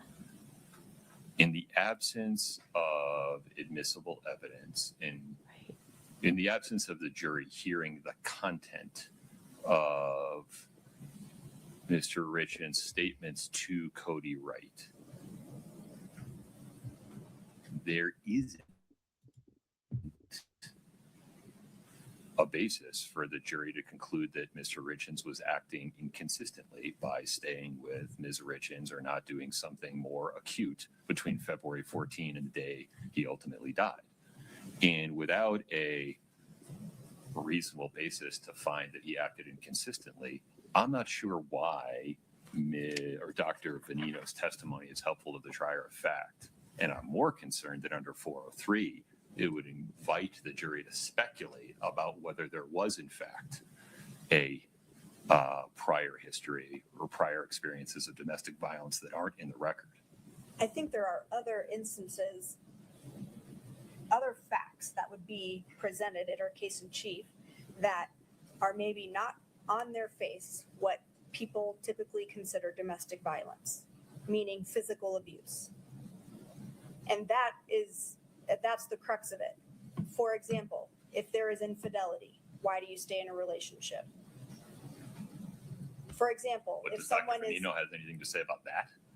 what's that? Does Dr. Venino have anything to say about that? I think these go to the counterintuitive behaviors. These go to manipulation and control that exist outside of physical abuse in these types of relationships, which is exactly what needs to be explained, because the jurors may have questions of,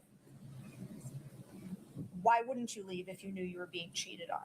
Why wouldn't you leave if you thought this person was taking your money? Well, hold on. The jurors, lay jurors, are perfectly capable of figuring the first one out in their everyday experience.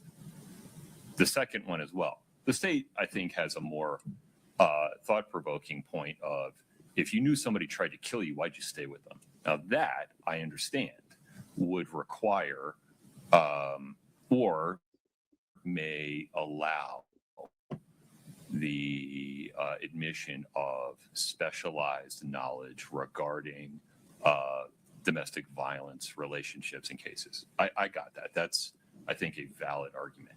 I'm just not sure there's any foundation for the jury to conclude that this relationship involved domestic violence before Mr. Richins ultimately died. I think that the court is considering this as domestic violence in the context of a typical physical abuse case that we're not alleging. I'm not suggesting otherwise. I'm more concerned with Dr. Venino talking about it that way. And she would not. Then what does she do that's helpful? What's she going to talk about? It's in her proffer. She can certainly testify to it, but it is the counterintuitive behaviors, it's power and control and manipulation outside of physical abuse that does not include physical abuse. Okay. All right. Mr. Bloodworth, did you want to add anything? Yes, Your Honor, thank you. As it relates to what I would most likely expect the testimony to involve Valentine's Day, why not? Why if you thought she just murdered you, do you still stay? Right. And it seems to me that where the court might be hung up is in the probative value of the evidence showing that he knew. Right. Versus Or lack thereof, Or or lack just thereof. lack of evidence showing that he knew. the Yeah. probative evidence showing that he knew versus the prejudice that would come along with perhaps an improper inference. Right. An improper inference of something prior to February 14th. Prior to That's- February 14th, Right. correct, Your Honor. So I don't know that at this point in time, the court has the full amount of evidence that Eric knew, despite kind of some proffers just now. This may be a decision that the court wants to reserve on under the scope, and make the reservation of the court needs to hear the evidence that Eric knew. Upon hearing the evidence that Eric knew, the court can make a 403 decision. I think the court can make probably the 702 decision part of that today, but I think the court needs more information on the probative value of the evidence that Eric knew. Okay. Pause there for a minute. Yes, sir. Ms. Nesser. Your Honor, Ms. So those are very good questions. And I really like how Mr. Bloodworth just laid that out. He's like, okay, Your Honor, I see where you think a problem is happening. And maybe you hold off and you wait to see, because remember, the prosecution doesn't want to give all of their cards out. They don't want to be like, well, this is what you have a general idea of what they're going to say because nobody should be surprised in court. But I think that he is saying, Judge, hold off and wait until we can prove to you that this expert needs to come in and help the jury out. Let's see what Ms. Nestor has to say. Because again, I love these arguments. I love them. Dr. Venino, I think she's a doctor. She has certainly not been identified as a family relations expert, a good or bad marriage expert, a marriage counselor. I know, but respond to what Mr. Bloodworth just said. That's what I'm trying to get to. So if they're trying to argue that there's been infidelity or there's been arguments in their marriage, infidelity on both sides of their marriage, which is an answer to a question about why you wouldn't leave. But that goes way beyond what the narrow area that she's qualified in. She's qualified in domestic violence. If you look at her CV, 99% of it deals with sexual assault victims. A tiny percent of it deals with domestic violence in the home that is not connected to sexual assault. Almost all of it's connected to sexual assault. So her specialty, while they may want to put that case on that, that she was a bad wife or whatever they want to try to argue, this expert is being called to opine about violence in the home, not just being a bad wife or being controlling or manipulative of your spouse, but of a spouse being in fear due to emotional or physical coercion to the point of being in fear. And there's zero evidence that I've seen in 10 terabytes. What are we up to? 12 terabytes? 12 terabytes of discovery. And if they've got some evidence out there that there was domestic violence in this relationship and I don't have it yet, I submit it's not coming in. So the prejudice would be outrageous to allow this witness to get on the stand and opine expertly that because there were problems in the marriage, that this was a situation that put Eric Richins in fear of domestic violence. That's not what Mr. Bloodworth was arguing. He was arguing that I should wait to see how the evidence comes in the state's case in chief to determine whether they've laid a foundation for the jury to draw a reasonable inference that Eric Richins did in fact conclude subjectively that Kouri Richins tried to kill him on February 14th and then stayed with her. If they do, I think their argument that Dr. Venino's testimony is helpful to the trier of fact is stronger. We can have a conversation about it today or tomorrow or in the future.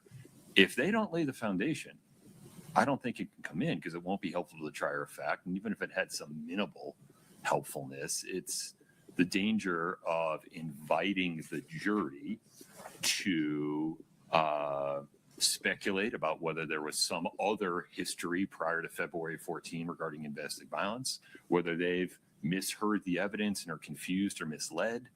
That's too high under 403. But Mr. Bloodworth's point on behalf of the state is, rather than doing this by proffer, why don't you just hear it come in and then decide if we can call Dr. Venino after we've tried to lay the foundation for what we think we're going to be able to show. Well, one of the problems is, if she's going to come in, there's things we as lawyers need to do to prepare for that. One thing, we may want to get a rebuttal witness. We honestly did not believe that her testimony would ever come in at this trial because there's zero evidence of domestic violence on Kouri's part, right? So there are things we need to do to prepare that preparing at the last minute puts us at a significant disadvantage.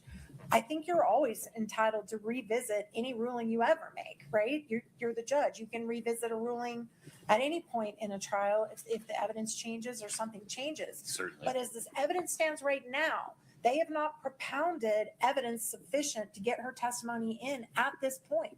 If they do that later, then they can ask you to reconsider. But right now, I think the only proper ruling would be to rule that there's no standing right now to let her testify. If that changes, you can reconsider it. But right now, they've not propounded that evidence. I've never seen that evidence. And we're, a month out from trial. I seriously doubt we're ever going to see it. But that's what we would ask you to do at this point.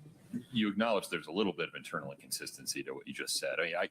I agree with the last part that I can say, well, she can't testify until you lay foundation. Right.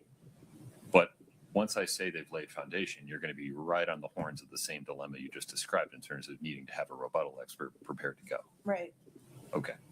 Well, I mean, if it depends on your ruling, how we approach that, right? I mean, talk to me about, assume that there was foundation in the record today, that there was admissible evidence that Eric Richins had a subjective belief, well-founded or otherwise, that Ms. Richins attempted to poison him on February 14, 2022, and elected not to do anything about it. It would seem that that would satisfy the 702A standard for helpfulness for the jury in terms of explaining why people who suffer violence in a domestic relationship don't immediately get out of it. that still doesn't mean that there's any evidence of that violence in the relationship. Even if You got to that, accept my hypothetical right. that he subjectively believed that she did and didn't get out. That would seem to open the door to Dr. Venino's testimony as helpful to the trier of fact. Do you disagree? I would disagree with that. Tell me obviously. Well, based on her area of expertise, as I read her proffer, her theory is, it's almost like we use the word grooming in child sexual assault material cases, but that idea of being in such a violent and traumatic relationship that basically a person just gives up. It's kind of the Well, burning that's bed. not what she says. I mean, quote, there are many reasons that a victim of intimate partner abuse doesn't simply leave an abusive relationship, including love/hope for change, economic constraints, lack of perceived acceptable alternatives, social isolation, and fear. Right. There's no evidence of any of that. No, but in my hypothetical, there would be evidence that he believed that was the case. Okay. Accepting that hypothetical, that evidence that does not exist now somehow appears at trial for the first time ever, right, and is allowed in, even though we object like crazy because they didn't give it to us before. The argument would be that her testimony, my understanding is she's a blind expert, right? Right. So she's not going to be able to take that evidence and analyze it anyway. So how does it change her position at all from right now? Well, because right now, in the absence of the foundation that you assert is missing, that I have concerns is missing, that Mr. Bloodworth is saying, hold the phone, let us lay it at trial. I agree that her testimony would be unhelpful because it's not relevant to the facts of the case. Right. If they lay the foundation, it suddenly becomes relevant to the facts of the case.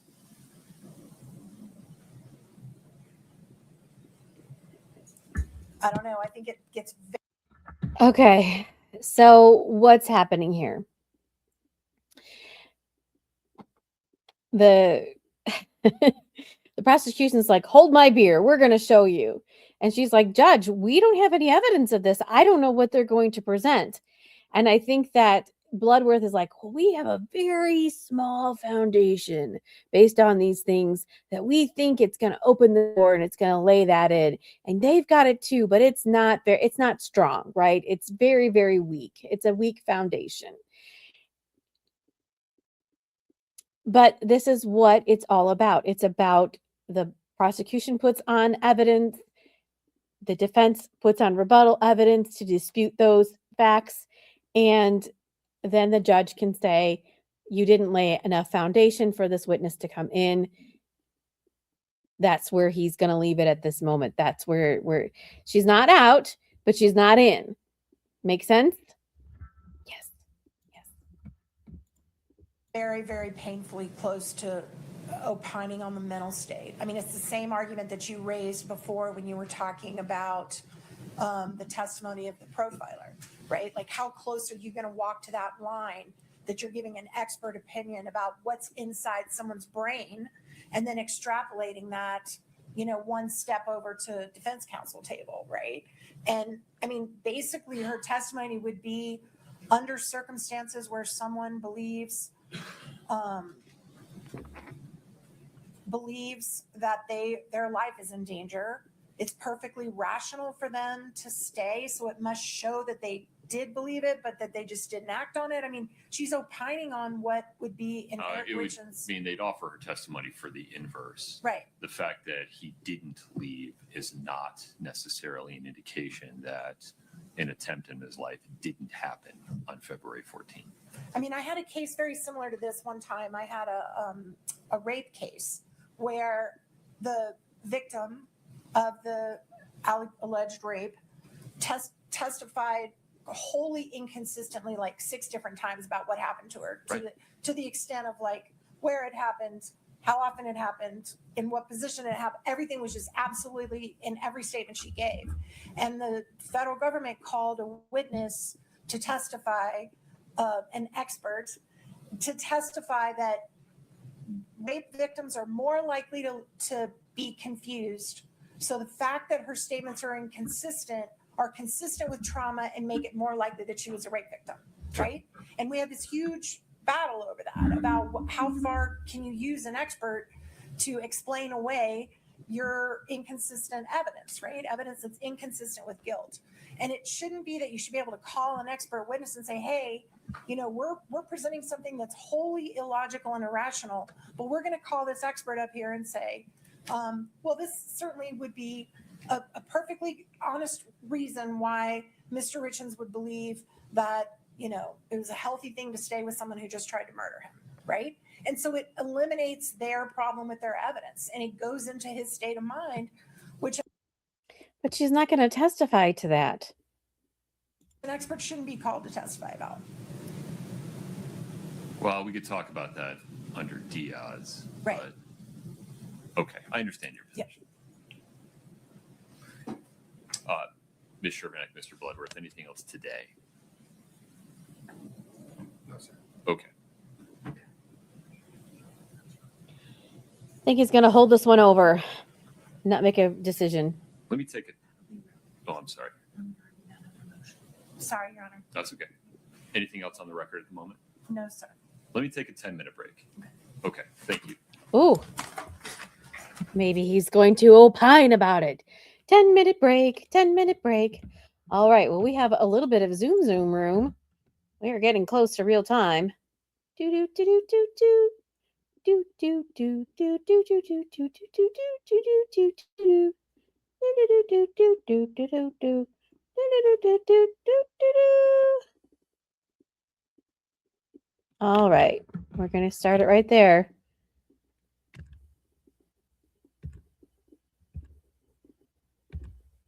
The issue before the court is the defendant's motion to exclude Dr. Sherry Venino, who is an expert noticed by the state or disclosed by the state to give testimony about domestic violence relationships, to include characteristics, dynamics, patterns, and victim trauma.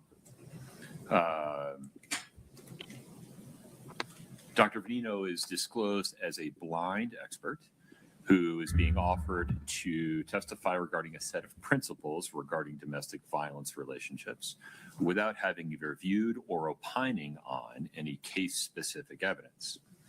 The state asserts that characteristics of domestic violence victims are relevant because when applied to the facts of this case, they will help a jury understand, for example, why Eric Richins continued to live with the defendant after she allegedly administered fentanyl to him on February 14, 2022. Currently, the court has not seen in the record a non-speculative basis for the jury to draw an inference that Eric Richins had any subjective knowledge of Ms. Richins' alleged attempt to poison him on February 14, 2022. And in the absence of a non-speculative basis for the jury to draw that inference, that is, that Eric knew that his wife had attempted to hurt him, there's no relevance to Dr. Venino's testimony regarding the dynamics of domestic violence relationships, because there would be no foundation for the jury to conclude that the relationship between Kouri Richins and Eric Richins qualifies as a domestic violence relationship. In the absence of that foundation, Dr. Venino's testimony would not be helpful to the trier of fact under Rule 702A, and given its lack of probative value, it would be inadmissible under Rule 403, not only as not being relevant under 401 and 402, but also under Rule 403 as inviting the jury to speculate about whether there was some other evidence of a domestic violence relationship between these two that wasn't in evidence in the court. It might confuse the jury regarding the testimony that is admissible. It might mislead them regarding the reasonable inferences to be drawn from it. So sitting here today, there isn't a basis to allow Dr. Venino to testify. However, the state makes a reasonable point that the court hasn't seen all the evidence, isn't aware of all the evidence, hasn't seen how it would come in, and the state may yet be able to lay the missing foundation during its case in chief. And so while the court determines that sitting here today, there is not a basis to allow Dr. Venino to testify. The court acknowledges that that basis may arise through the state's case in chief if the state in its case in chief lays a sufficient foundation for the jury to draw a non-speculative inference that Eric Richins was aware that defendant tried to hurt him on February 14, 2022. The court will revisit defendant's argument that Dr. Venino's testimony should nonetheless be excluded under Rule 403, given the entire context of the evidentiary record at that point. In so ruling, the court also rules that Dr. Venino is qualified to offer this type of testimony under Rule 702A, and that her testimony, if it becomes helpful to the trier of fact, and if it survives a 403 balancing test, satisfies the minimum threshold for reliability under Rule 702B. Ms. Shervanek, Mr. Bloodworth, do you need any clarification in the court's room? No, Your Honor, that's sufficient. Thank you. Ms. Nestor? No, Your Honor. Okay. All right. So, just as we suspected, she doesn't come in unless they have what they need. So, let's move on. Let's see what else are we going to do? Any other expert witness issues we need to handle today, Ms. Lewis? Not today, Your Honor, no. Okay. Mr. Burmester? No, nothing. Ms. Shervanek? No, Your Honor. All right. No, Your Honor. Okay. Sitting here at this moment, I'm not prepared to get too deep into the other motions in limine. May we take those up tomorrow? Any practical considerations that we need to think about, or are we just going to handle those one at a time tomorrow based on the papers? Those are mostly going to be mine, Your Honor. Some of them are Ms. Lewis's. Alex has, I think, one or two. Mr. Ramos, sorry. The only question we had, and I'm just not sure. So these motions were filed privately because they deal with evidence that we're asking not be admissible at trial. I didn't know if the court intended to have the hearing public or not public, because once it's aired, it defeats the purpose of why it was all filed privately. I mean, there is some space between the way we talk about stuff and the documents. For example, there are certain documents or transcripts in which the state is seeking to admit a portion, but not the whole thing. And it's sometimes because the part they're not seeking to admit would be unfairly prejudicial, not relevant, inflammatory. Right. Nonetheless, your point is well taken. Do you have a request? I mean, obviously, it would be our preference that it all be private, and then maybe your ruling could be public. Sure. Because your ruling can craft it in such a way that you don't reveal inadmissible evidence. But it seems to me that the danger that a bunch of inadmissible evidence is going to be broadcast to all of our jury who now have received jury questionnaires and know they're on deck, Right. Could be problematic. So we would ask that the hearing be sealed and then maybe just the ruling be made public. Okay. What's the state's position? No objection to that, Your Honor. All right. No. We want to know.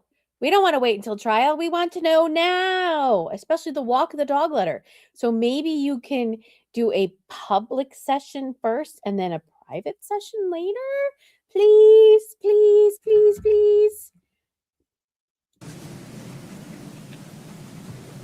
Tomorrow, January 8th, the court has set a hearing to hear oral argument on numerous motions in limine filed by the state and by defendant related to a number of pieces of testimony, documents, audio recordings, video recordings, other pieces of evidence. The admissibility of those things is as yet undetermined. And the court is persuaded by counsel's stipulation that to ensure the integrity of voir dire and the jury pool, and in recognition of the fact that potential jurors have already filled out their questionnaires. And so there would be a reduced ability tomorrow, the day after, to investigate whether they're exposed to information regarding inadmissible evidence. The court finds that it is necessary to close tomorrow's hearing to the public and to seal the audio recording of it so that it is available only to counsel, but not to the public at large. The court's ruling regarding what is admissible and what is not will be part of the public record. Any clarification on that, No, Your Honor. Mr. Bloodworth? No, Your Honor. All right. Folks, we're likely to get some weather tonight, tomorrow morning. Is 9:30 an appropriate time? Do you need a little more travel time? 10. That's fine. 10 a.m., Mr. Bloodworth, Yes, Your Honor, that works. I have one other please. I did issue. too, but go ahead. Oh, I just had a question. I don't know if you're prepared to answer this, but we do have a number of motions tomorrow, and in terms of expediency, it would be helpful if you have specific things you'd like us to be prepared to address. Maybe if we knew some of that in advance, if there's particular case law you want to discuss. No, I'm going to be going off. I mean, I do have lots of practical questions about, all right, who's offering this? How's it coming in? Right? Is this case in chief? Is this in impeachment? I need to understand the order of events. But I will go off the papers. And I'm happy to follow your lead in terms of the order in which you want to do things. So talk to each other. If you want to do Mr. Ramos's first so he can go do something, that's fine. Will you just tell me how you want to? He doesn't get to leave. Okay. Anything else, Yeah, Your Honor. Mr. Bloodworth? Your Honor, clarification on the sealing. Yeah. The victim and defendant's family are permitted in the courtroom. Certainly victim representative, Just one. just one. Okay. Yeah. Would be similar to what we would do for jury selection, for example. So during individual voir dire, victim representative is allowed to be present. I don't even know if Ms. Richins wants a family member present. I'm So- sorry. No, out of abundance of caution, because they've received subpoenas, it's Right. probably better they not. Okay. So if you would pick a representative for the Richins family, I think there's two that are designated. that's fine. I understand. Your Honor, one more thing. The state in some of its motions have styled them as motion to pre-admit. Right. The defense in some objections have said the state lacks, or the court lacks authority to pre-admit. I don't fully know what the answer is, but Well, no, I certainly have the authority to say that, for example, defendant has admitted that she wrote a certain letter, so 901 is satisfied. sure that. But as far as the relief the state is requesting, if the state has styled it as a motion to pre-admit, the state would like to amend any of those stylings to a motion to determine admissibility. Understood. Thank you. Okay. Some of my questions will be, is there a genuine issue regarding the the authenticity Sure. of this document? Who's your witness that's going to bring it in? Something like that. Yes. Okay.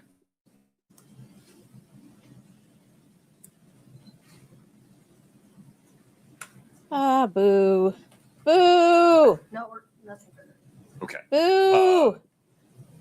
Ms. Nestor, Ms. Lewis, Mr. Ramos, I'm not suggesting that the defendant should do anything other than put the state to its burden of proof and require them to lay a foundation for stuff they want to admit. However, I do want you to be at least a little bit thoughtful on both sides of the V here about the juror's time and the court's time. And so if there are indisputably authentic documents that you can stipulate regarding authenticity and foundation, but you want to reserve and then discuss your arguments regarding admissibility, Right. let me know which one those Your are. Honor, I actually have been spending a great deal of time on that. I've come up with lots and lots that we're willing to stipulate to authenticity. I told the prosecution I would get that to them, I think Monday, but something came up in my family and I wasn't able to do that, but I will try to get that to them by Friday. Okay. But there's quite a few documents that we're not gonna have a problem with authenticity, and we're not gonna ask them to bring in sponsoring witnesses or Perfect. like jail calls and Yeah. bank records and pictures and all that kind of stuff. And I mean, I'm doing it one by one by one, and will have a comprehensive list by Friday, hopefully. Thank you. Thank you. Okay. Mr. Bloodworth, anything else today? No, Your Honor. Okay. Ms. Lewis? No, Your Honor. All right. We'll reconvene 10 a.m. tomorrow morning. 2 victim representatives are welcome to attend. The rest of the public will be excluded tomorrow. Please travel safely. Nice to see all of you. Please take care. Court's in recess. All right. Woo. Okay. So some experts are coming in. One is still questionable. Is the defense doing a great job? Absolutely. They're advocating for their client. Is the prosecution doing a great job? Absolutely. They are advocating for the deceased. Both doing an excellent job, working very well together. As a judge said there at the end, you guys need to talk to each other. You guys need to get these little nuances and things together because the court has time. He's like, I got other things to do. So I don't want to be the referee. So you stipulate to the things that you're going to admit. If there are things that you don't want admitted, we're going to discuss those tomorrow. And unfortunately, we are not going to be able to hear the hearing tomorrow because there's a lot of things that are going on that they don't want potential jurors to know. And again, remember, I talked about this. This judge is very, very, very cognizant of not tainting the jury pool. This is headed for trial. He does not want to derail this in any possible way. He wants this to go forward. He wants this date to be set in stone. So sadly, we're not going to hear it, but we will get the rulings. And one of those is the walk the dog letter. So perhaps what we'll do tomorrow is we'll go over the walk the dog letter. I've got some other things that I can talk about. I wish that we could do the hearing tomorrow, but again, we're going to be surprised when it comes to court. And we're like, oh, I didn't know that. Oh, this is coming in and that came in, etc. So sadly, that's the case, but we don't want to taint the jury pool. We want this to go to trial. We want to see what's happening. So my lovely, lovely legalese people, thank you so much for watching me. I'm going to go ahead and end today. I hope you have a rest of your fabulous day, or if you're watching this whenever time you're watching this, hope you've had a great time. Make sure to like and follow and subscribe if you want to hear more information about this case or other things that are going on. It's really, really important that transparency and other things are happening as we move along. So here's our little like and subscribe. Ooh, I'm going the wrong way. Nope. There we go. It's mirrored. Like and subscribe, follow, share. Let us know what you think. Thanks for watching. We'll see you again. Thanks for watching Legalese 123. If you like what you saw, please like and subscribe for more content.